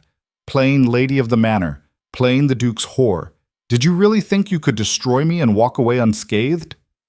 "I think," Elena said calmly, "that you destroyed yourself. I just made sure everyone could see it." Vivian's hand moved faster than thought, striking Elena across the face with brutal force. Elena's head snapped back, pain exploding through her cheek.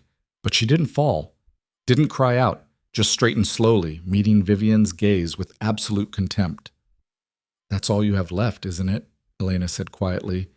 violence, threats. The same tactics you used to control me, but I'm not that terrified girl anymore.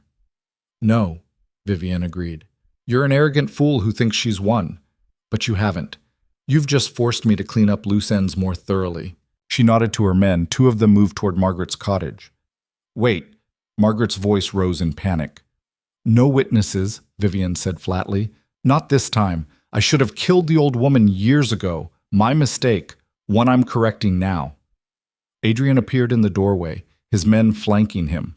The numbers were even now, 4 against 4, with Vivian as the wild card.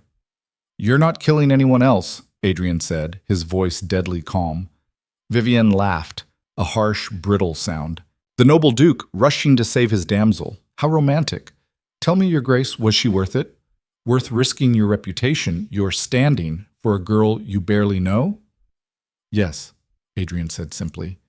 The word hung in the night air, weighted with meaning. Vivian's expression twisted with rage and something else.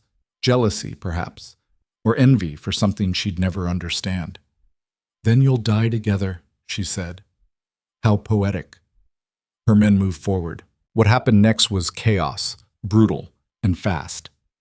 Adrian's soldiers met Vivian's hired thugs with professional efficiency, while Adrian himself moved to shield Elena. Steel rang against steel, men grunted and cursed, and through it all Vivian stood watching, her face twisted with vicious satisfaction. Then Marguerite stepped out of the cottage. Mother, she said quietly, stop this. Vivian's head whipped around. Get back inside, you foolish girl. No. Marguerite's voice was steady, stronger than Elena had ever heard it. I won't. Not anymore. I won't let you hurt anyone else. You won't let me? Vivian's laugh was edged with hysteria. You don't get to let me do anything, you weak, useless. I have the evidence. Marguerite held up the oilcloth packet, the wood shavings visible in the candlelight. The proof of what you put in Lord Whitford's tea, the proof that you murdered him. Vivian went absolutely still. Give that to me, she said, her voice dropping to something dangerous. No. Marguerite took a step back. I'm taking it to the authorities. I'm testifying against you. I'm telling them everything I know, everything I've helped you hide. You wouldn't dare. But there was uncertainty in Vivian's eyes now. You're my daughter. You owe me. I owe you nothing. Marguerite's eyes filled with tears, but her voice didn't waver. You killed a good man. You tortured his daughter for 3 years. You tried to have her declared insane and locked away forever. And I helped you. I let you do it because I was too afraid to stand up to you. Marguerite. Vivian's voice took on a pleading tone, one Elena had never heard before. Darling, you don't understand. I did it for us, for our future. Richard was going to cut us off, send us away with nothing.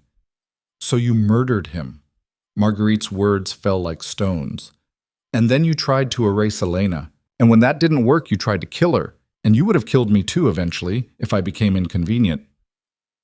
The truth of it settled over the scene like frost. Vivian's mask cracked completely. I gave you everything, raised you, protected you, taught you how to survive in a world that eats girls like us alive. You taught me how to be you, Marguerite interrupted. How to be cruel and calculating and empty inside. And I don't want to be you anymore. She turned and ran.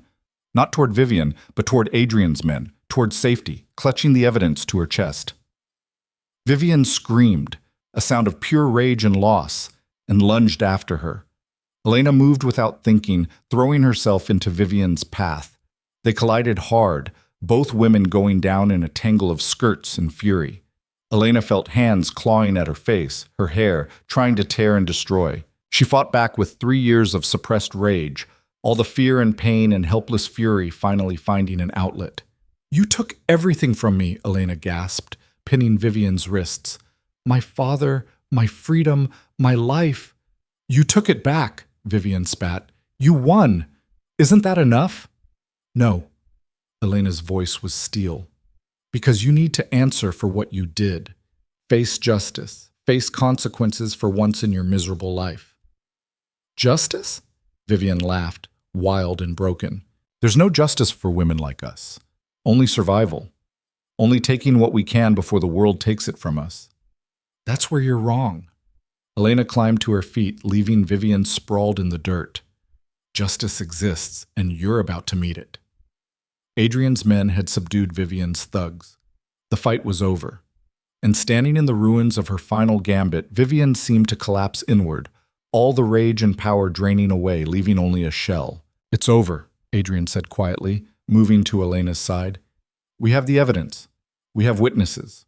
She's finished. But Elena was watching Vivian's face, and what she saw there made her blood run cold. Vivian wasn't defeated. She was calculating. Even now, even in the ruins of everything, she was looking for an angle, a way out, a final card to play. You think you've won, Vivian said, her voice deadly soft. You think this ends with my arrest, my trial, my punishment. But Elena, you'll never be free of me. Every time you look in the mirror, you'll see my face. Every time you make a decision, you'll wonder if you're becoming me. I'm in your head now, forever. The words hit like venom, designed to burrow deep and poison. But Elena felt something unexpected bloom in her chest. Not fear, not doubt. Pity. No, she said quietly. You're not in my head, Vivian. You never were. You were just the monster I had to survive on my way to becoming myself. And now, she stepped back, turning away. Now you're nothing, just a cautionary tale I'll tell someday about the woman who tried to break me and failed. She walked back to Adrian, leaving Vivian alone in the darkness. Behind her, she heard a sound that might have been a sob or a curse or both. She didn't turn around. The journey back to London was surreal. They delivered Vivian to the authorities at dawn, along with the evidence and Margaret's testimony. The wood shavings tested positive for belladonna. Combined with Margaret's eyewitness account and the documented timeline, the case was damning. Vivian was formally charged with murder, fraud, and conspiracy. The news spread through London like wildfire. Within a day, the tide of public opinion had shifted completely. Elena Whitford wasn't the mad heiress anymore. She was the brave survivor who'd exposed a killer, the tragic daughter who'd nearly been destroyed by a scheming stepmother. The ton loved a scandal, and this one had everything: murder, poison, corruption, a dashing duke, and a heroine who refused to play the victim. Calling cards flooded Blackthorn House. Invitations poured in. Everyone wanted to meet the woman who'd brought down Vivian Whitford. Elena found it exhausting and vindicating in equal measure. You're a sensation, Marguerite said one afternoon, reading through the social correspondence. Lady Pemberton wants you for tea. The Duchess of Cornwall is hosting a dinner in your honor. Even the Queen's lady-in-waiting sent a note expressing Her Majesty's admiration for your courage. The same people who thought I was insane 2 weeks ago, Elena said dryly. Yes, well, Marguerite smiled slightly. Society is nothing if not fickle. The important thing is they've accepted you now. Your reputation is restored. More than restored. Elena had become something of a folk hero, the woman who'd survived impossible odds and emerged triumphant. But the victory felt hollow somehow, incomplete. Because Vivian had been right about one thing. The woman who'd tormented her for 3 years wouldn't simply disappear from her mind. The scars were still there, the memories still fresh. Healing, Elena was discovering, took longer than revenge. The trial was set for 6 weeks hence. In the meantime, Elena threw herself into estate management with renewed focus. She returned to Thornridge Manor, finding it less haunted now that Vivian's presence was truly gone. The tenants welcomed her warmly. Word of her triumph had reached even the countryside, and they looked at her with new respect. You did what needed doing, milady, old Thomas Fairweather said, touching his cap as she inspected the repaired barn. Stood up to evil and won. Your father would have been proud. The words cracked something open inside her. She'd been so focused on survival, on justice, on proving herself, she'd forgotten to grieve properly, to mourn not just what Vivian had taken, but what she could never get back. That night, she visited her father's grave for the first time since his death. It was a simple stone in the family plot, overlooking the gardens her mother had loved. Elena knelt in the damp grass, tracing the carved letters of his name. I'm sorry, she whispered. I'm sorry I didn't know. I'm sorry I couldn't save you. The wind rustled through the trees, carrying the scent of wild roses. "But I got her," Elena continued, her voice strengthening. "I got her, Father. She'll answer for what she did to you, to both of us." She sat there until the stars came out, talking to him the way she used to, telling him about the estate, about the tenants, about Adrian and Marguerite, and everything that had happened. When she finally stood to leave, she felt lighter somehow. Not healed, but beginning to heal. D. Adrian found her in the garden the next morning. She was pruning her mother's roses, lost in the meditative rhythm of the work. He watched her for a moment before speaking, and when she looked up, something in his expression made her heart skip. "The Lord Chancellor sent word," he said. "The audit of Blackwood Asylum is complete. They found 17 patients being held under false pretenses. All of them have been released and their cases reviewed." Elena's breath caught. 17 people, because of you. Because you demanded justice for more than just yourself. The weight of it settled over her. 17 lives reclaimed, 17 families reunited, 17 people freed from nightmares like her own. "It's not enough," she said quietly. "There are probably hundreds more in other asylums trapped the same way." "Elena." Adrian crossed to her, taking her hands in his. They were dirty from gardening, but he didn't seem to care. "You can't save everyone, but you saved these 17, and you've started a conversation about asylum reform that the Crown can't ignore. That matters." "Does it?" She looked down at their joined hands. "Sometimes I feel like nothing I do will ever be enough, like I'm still fighting to prove I deserve to exist." "You don't have to prove anything." His voice was fierce. "Not to society, not to me, not to anyone. You've already proven everything that matters. That you're strong, intelligent, brave, and absolutely refusing to be broken. That's enough, Elena. You're enough." The words hit something deep inside her, some wounded place that had been screaming for validation since the day Vivian first locked her away. "Adrian," she started, but couldn't find the words to continue. He seemed to understand anyway. He always did. "I'm not asking for anything," he said quietly, "not demanding anything. I just want you to know, when you're ready, if you're ever ready, I'm here. Not as a rescuer or a protector, as a partner. As someone who sees you for exactly who you are and chooses that every day." Elena's eyes filled with tears. "I don't know how to do this, how to trust, how to open up, how to let someone in after everything. Then we'll figure it out together." He lifted one of her hands to his lips, pressing a kiss to her dirt-stained knuckles. "At whatever pace you need, with whatever boundaries you require. I'm not going anywhere, Elena." She believed him. That was the terrifying, wonderful part. She actually believed him. "Thank you," she whispered. "For what?" "For seeing me when I was invisible. For believing me when everyone thought I was mad. For standing beside me instead of trying to stand in front of me." His smile was soft and devastating. "That was the easy part. You made it easy by being impossible to overlook."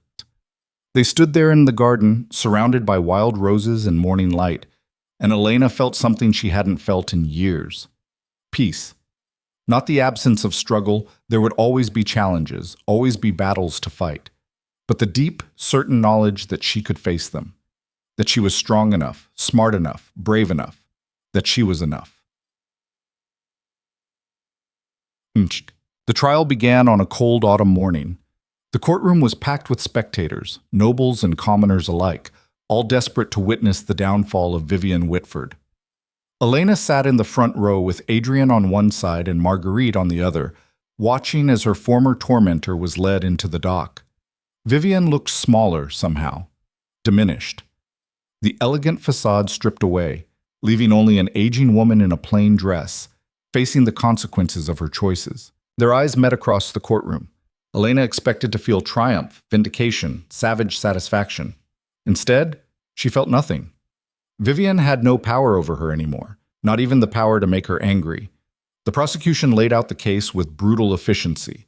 Margaret's testimony, the poisoned wood shavings, the falsified commitment orders, Vivian's pattern of manipulation and violence spanning years. The defense tried to paint her as a desperate widow, driven to extremes by grief and financial necessity.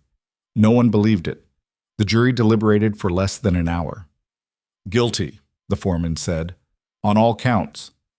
The courtroom erupted in noise, gasps, cheers, shocked exclamations. Elena sat perfectly still, letting it wash over her. The judge sentenced Vivian to life imprisonment.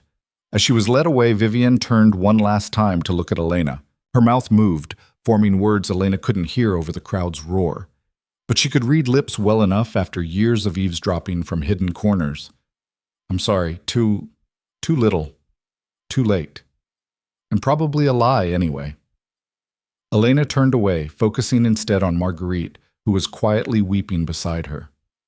It's over, Elena said softly, taking her stepsister's hand. It's really over. Marguerite nodded, wiping at her tears. I kept thinking I'd feel different when it ended, relieved or vindicated or something, but I just feel tired. Then rest, Elena said. We both will. We've earned it.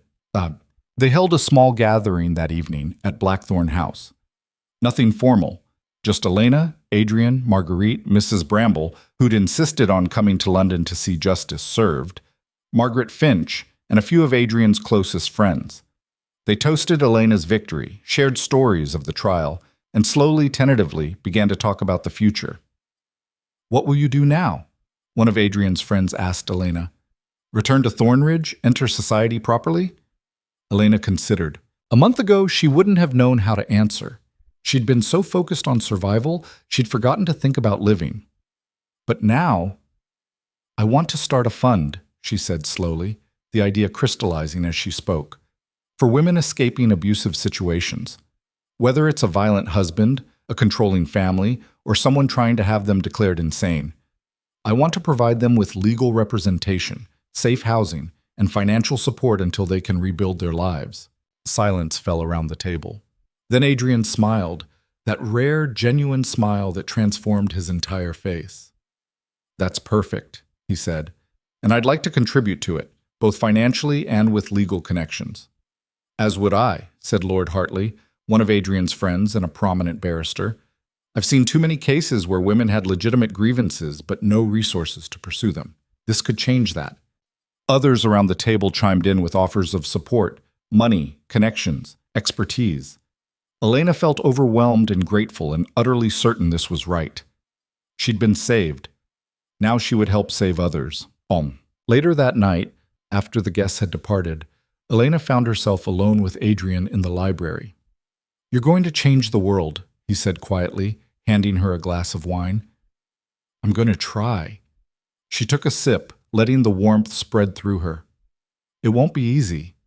Half of society will think I'm dangerously radical. The other half will think I'm naive. Let them think what they want. Adrian settled into the chair beside her.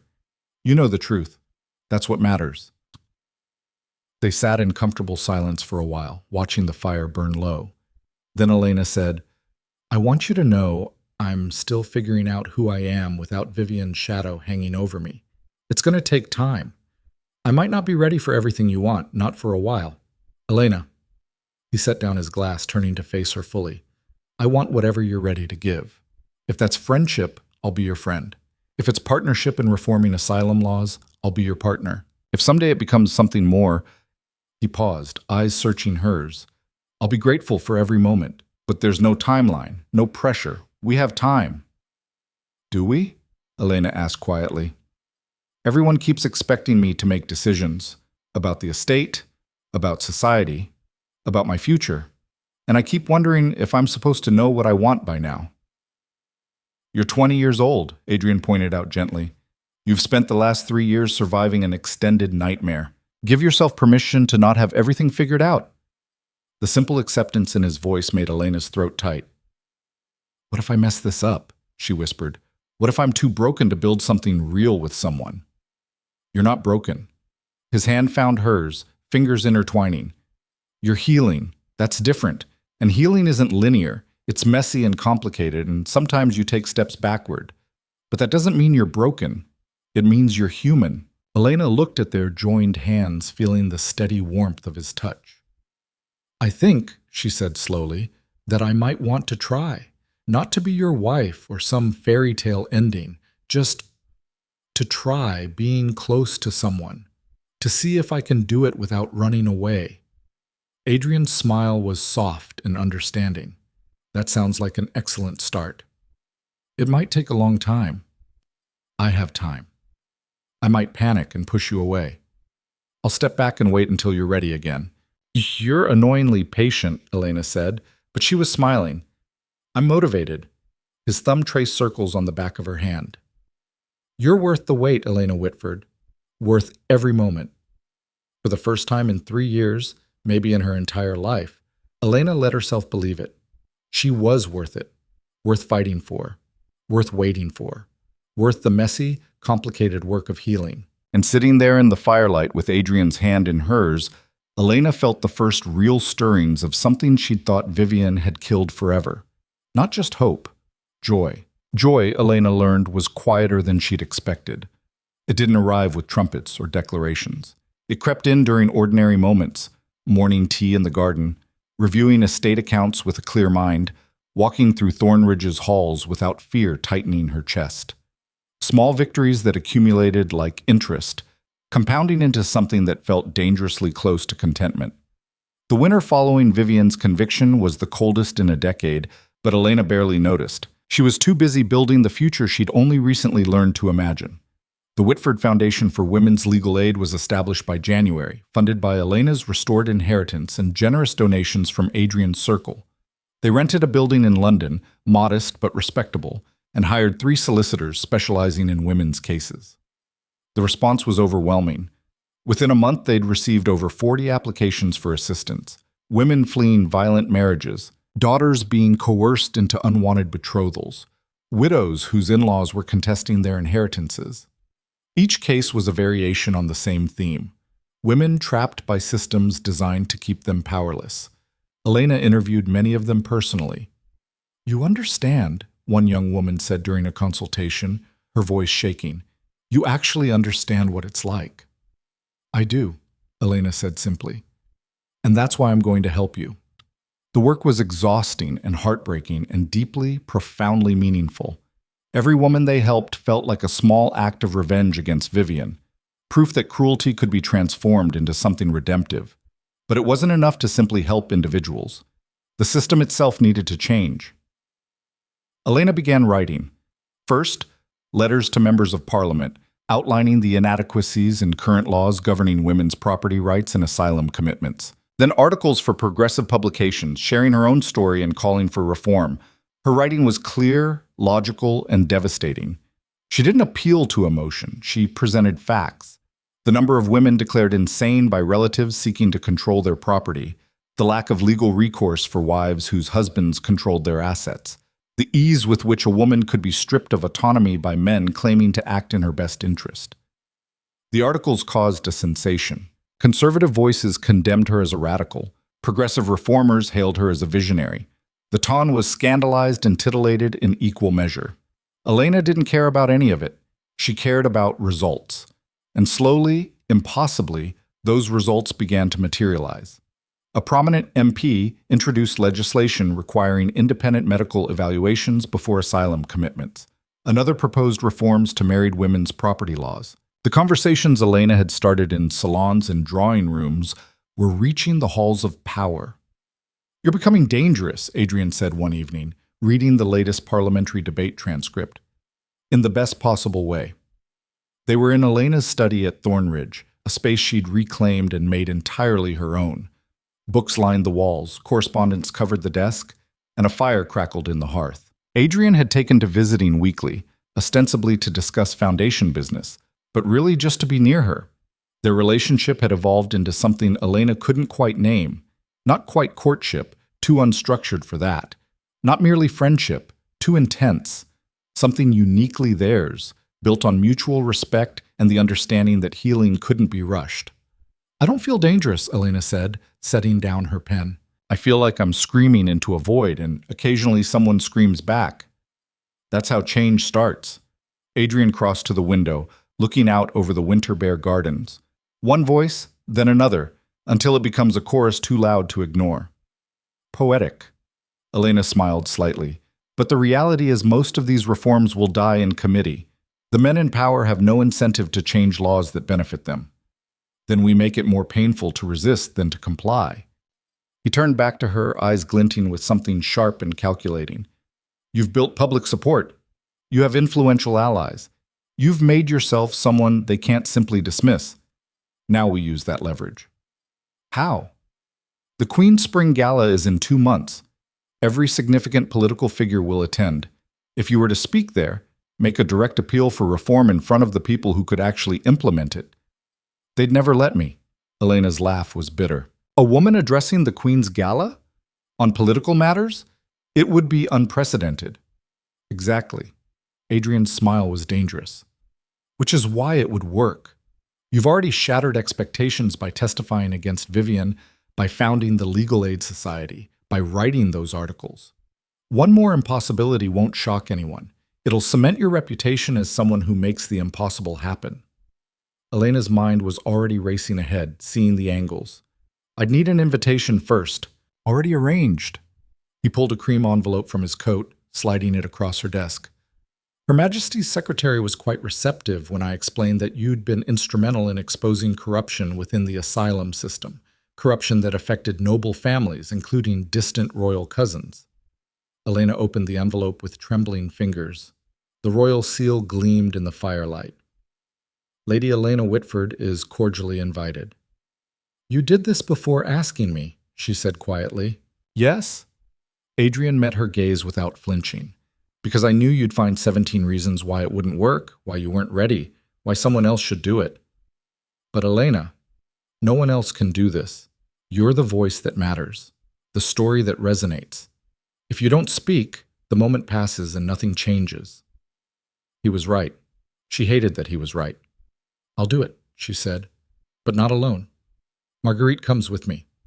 Adrian's eyebrows rose. Your stepsister? Why? Because she's part of this story too. The daughter who chose truth over loyalty, who testified against her own mother. If we're showing people that change is possible, we need to show that transformation is possible too. Understanding dawned in Adrian's eyes. You're brilliant. I'm terrified, Elena corrected, but I'm doing it anyway. Hope. The next 2 months passed in a whirlwind of preparation. Elena wrote and rewrote her speech, cutting and refining until every word carried weight. She consulted with legal experts, reformers, and women who'd been helped by the foundation, incorporating their stories and perspectives. Marguerite proved invaluable. Her understanding of social dynamics, learned from years of navigating Vivian's manipulations, helped Elena craft messages that would resonate with different audiences. You can't just present facts, Marguerite explained, reviewing an early draft. You need to make them feel something. Show them what's at stake in human terms, not just legal ones. Together they built a speech that was equal parts logic and emotion, statistics and story. A call to action that felt urgent without being strident, passionate without being hysterical. As the gala approached, Elena felt the old fears creeping back. The certainty that she'd fail, that she wasn't enough, that she'd be exposed as an imposter, playing at being important. Adrian seemed to sense it. Walk with me, he said one afternoon, appearing at Thornridge unannounced.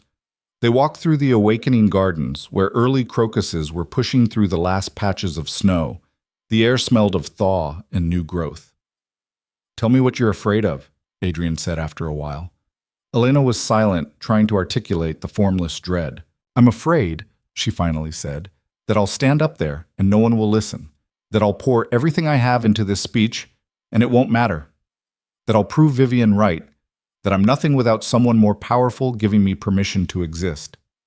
Adrian stopped walking, turning to face her. Do you know what I see when I look at you? He asked quietly. I see a woman who survived 3 years of systematic psychological torture and came out not broken but fighting, who turned her trauma into purpose and her pain into power, who built an organization helping dozens of women while simultaneously dismantling the legal structures that enabled their abuse. That's not, I see someone, he continued, who faced down a murder in a courtroom and won, who stood in front of London society after being told she was insane and forced them to see the truth, who took every weapon used against her and learned to wield it herself. His hands came up to frame her face, gentle but certain. You are not nothing, Elena Whitford. You are a force of nature barely held in check by civility and good manners. And when you stand up at that gala and speak, they will listen, because you've made it impossible for them not to." Elena's eyes burned with unshed tears. "How can you be so certain?" "Because I've watched you do impossible things since the day we met." His thumb traced her cheekbone with devastating tenderness. "Why would this be any different?" She kissed him then, sudden and impulsive and terrifying in its honesty. His lips were warm, his response immediate but controlled, letting her set the pace and depth. When they finally pulled apart, Elena was shaking. "I'm sorry," she gasped. "I shouldn't have—" "Don't." His forehead rested against hers, breath mingling. "Don't apologize for wanting something. Not with me." "I don't know what I want," Elena admitted. "I don't know if I'm ready for this, for us, for anything beyond just surviving day to day." "Then we'll figure it out together." Adrian's hand slid to her shoulders, steadying. "At whatever pace you need, with no expectations beyond what you choose to give." Elena nodded, unable to speak past the emotion lodged in her throat. They stood there as the garden as spring slowly reclaimed the earth, and Elena let herself believe, truly believe, that maybe healing wasn't about becoming who she was before Vivian. Maybe it was about becoming someone entirely new, someone forged by trauma but not defined by it, someone capable of both strength and vulnerability, someone who could fight for justice and still allow herself to love. The Queen's Spring Gala arrived with unseasonable warmth. Elena dressed in a gown of deep emerald silk, Adrian's choice, selected to make her stand out without seeming to try. Marguerite wore complementary gold, the two of them presenting a united front. "Ready?" Marguerite asked as their carriage approached the palace. "No," Elena said honestly, "but I'm doing it anyway." The palace was overwhelming. Soaring ceilings, glittering chandeliers, more wealth concentrated in one building than most people saw in a lifetime. The cream of society packed the ballrooms, dripping in jewels and self-importance. Elena's name was announced. Heads turned, whispers erupted. She walked through the crowd with her chin high, Adrian at her side, and felt the weight of 1,000 judgments settling on her shoulders. But she'd carried heavier burdens. This, at least, had purpose. The Queen herself received them with cool courtesy. She was older than Elena expected, sharp-eyed and clearly intelligent. "Miss Whitford," she said, "I've read your articles with great interest. Bold positions for one so young." "Age doesn't diminish the validity of truth, Your Majesty," Elena replied. The Queen's lips twitched with what might have been amusement. "Indeed not. I look forward to your address this evening. Do try not to cause a complete scandal." "I'll do my best, Your Majesty." "See that you don't." But there was approval in the Queen's eyes. Controlled scandals, however, can be quite effective. The speech was scheduled after dinner. Elena barely tasted the elaborate courses, her mind running through her prepared remarks. Beside her, Adrian radiated calm confidence, occasionally squeezing her hand under the table in silent support. Finally, the Lord Chancellor stood to introduce her. "Ladies and gentlemen, it is my honor to present Lady Elena Whitford, founder of the Whitford Foundation for Women's Legal Aid, who will address us on matters of legal reform." Elena rose on shaking legs, moving to the podium that had been set up at the head of the grand ballroom. Hundreds of faces stared back at her, curious, skeptical, openly hostile in some cases. She gripped the edges of the podium and began. 3 years ago, I was declared insane by a physician who had never examined me. My stepmother used this false diagnosis to steal my inheritance, control my life, and very nearly have me committed to an asylum permanently. I survived only through luck, allies, and my own stubborn refusal to accept the reality others insisted was true. The room was absolutely silent. I tell you this not to elicit sympathy, but to illustrate a point. I am not exceptional. There are thousands of women across this nation facing similar circumstances, controlled by relatives, dismissed by courts, stripped of autonomy by systems that assume feminine weakness and masculine authority as natural law. She let that sink in, watching discomfort ripple through the audience. The laws governing women's property rights, asylum commitments, and legal standing are not just outdated, they are actively harmful. They enable abuse, facilitate theft, and deny half our population the basic dignity of self-determination. But surely, an older lord interrupted, there are protections in place. There are not, Elena cut him off smoothly. A woman can be declared insane and committed with testimony from a single physician and 2 family members.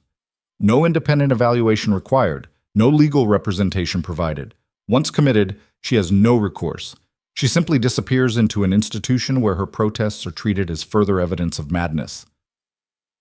Murmurs of shock rippled through the crowd. Similarly, Elena continued, a married woman has no legal right to property earned during marriage. Her husband controls everything, her inheritance, her wages, even her children. If he's abusive or incompetent, she has no legal recourse. She can't divorce without proving extreme cruelty and risking social ruin. She can't claim assets she helped build. She simply endures. She paused, letting the weight of it settle. I'm asking you, begging you, to change this. Not out of radical ideology, but out of basic human decency. The proposed reforms are modest, requiring independent medical evaluations before asylum commitment, allowing married women to control their own property, establishing legal aid for those who cannot afford representation. These changes threaten the natural order, another voice called out, Lord Ashworth, one of the more conservative members of Parliament. They undermine the family structure that has served us for centuries. They undermine systems of control masquerading as natural order, Elena shot back. If the family structure requires women's powerlessness to function, then perhaps it deserves to be undermined. Gasps erupted. She'd crossed a line, been too direct, too confrontational, but she was done being polite. I have seen what these laws enable, Elena said, her voice rising. I have interviewed women beaten by husbands they cannot leave. Mothers separated from children by fathers who control the courts. Heiresses robbed by relatives who declared them incompetent. And I'm telling you, this is not natural. This is not protective. This is systematic oppression wrapped in the language of care.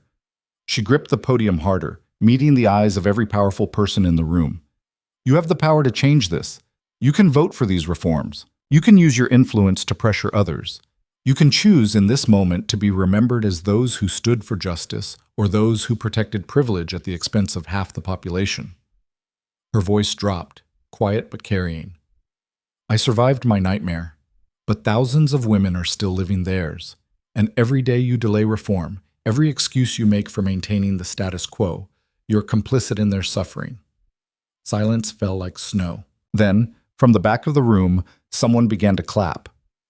Elena couldn't see who it was at first, but the applause spread, slow at first, then building. More hands joined, then more, until a significant portion of the room was applauding. Not everyone. The conservative faction sat stone-faced, clearly offended. But enough. More than enough.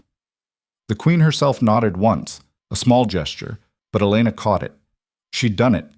She'd spoken truth to power and survived. More than survived. She'd made them listen. The aftermath was chaos. Some condemned her speech as radical nonsense. Others praised it as overdue honesty. The newspapers were split, conservative publications calling her dangerous, progressive ones hailing her as the voice of a new generation. But within 3 months, the first reform bill passed Parliament.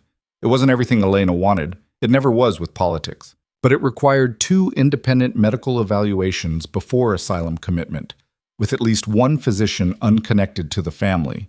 A small change with massive implications. It's a start, Adrian said, reading the news over breakfast at Thornridge. It's not enough, Elena countered. But she was smiling because it was more than existed before. And more would come. She'd make sure of it. Spring turned to summer, and Elena found herself settling into a rhythm she'd never imagined possible. Half the year in London, managing the foundation and lobbying for reforms. Half at Thornridge, rebuilding the estate into something her father would be proud of. Regular correspondence with the women they'd helped, each success story a reminder of why the work mattered. And through it all, Adrian, steady, patient, present. Their relationship evolved slowly, carefully. Dinners and conversations and long walks through gardens. Stolen kisses and shared laughter, and the gradual, terrifying process of letting someone see all of her, the broken parts, the angry parts, the scared parts, and choosing to stay anyway. Marry me, Adrian said one evening. They were in Elena's garden at Thornridge, watching the sun set over the roses. It wasn't a grand gesture, no ring, no elaborate proposal, just a question asked with quiet certainty. Elena's heart stuttered. That's very direct. I'm tired of subtlety. He turned to face her fully. I love you. I want to build a life with you, not as your rescuer or protector, but as your partner, as someone who stands beside you while you change the world and occasionally reminds you to eat and sleep. Very romantic, Elena said, but her voice was shaking. I'm not asking you to be my wife in the traditional sense, Adrian continued. I'm asking you to be my equal partner in everything. To keep your independence, your work, your foundation. To live in London when you want, Thornridge when you prefer, anywhere in the world if the mood strikes. I'm not asking you to fit into my life. I'm asking to build a new life together, one that works for both of us. Elena looked at him, really looked, at the man who'd seen her at her worst and somehow found something worth loving, who'd given her space to heal without abandoning her, who'd supported her work even when it made him uncomfortable, who'd stood beside her against enemies and critics alike, who'd proven over and over that he meant what he said. Yes, she said, but on conditions. His mouth quirked. Of course there are conditions. The foundation stays mine. I run it, I make the decisions. You don't get to override me just because we're married. Agreed. I keep writing, keep advocating for reform, even if it causes scandal. I'd be disappointed if you didn't. And if I have moments where I panic and push you away because trauma is complicated and healing isn't linear, I'll step back and wait until you're ready again. His hands framed her face, gentle and sure. Elena, I'm not asking you to be perfect. I'm asking you to let me love you exactly as you are. Messy, complicated, brilliant, fierce, and absolutely refusing to be anything other than yourself. Tears spilled over, hot against her cheeks. That's the most romantic thing anyone's ever said to me, she whispered. Good. He kissed her forehead, her cheeks, the corner of her mouth. Because I plan to spend the rest of my life finding new ways to say it. Elena kissed him properly then, deep and honest and full of promise. And for the first time since her father's death, she let herself imagine a future that wasn't just about survival. A future built on love and choice and the fierce, wild joy of becoming exactly who she was meant to be. They married in autumn in a small ceremony at Thornridge. No grand society wedding, Elena had had enough of performing for the ton. Just close friends, loyal servants, and the women from the foundation who'd become something like family. Marguerite stood as Elena's witness, tears streaming down her face.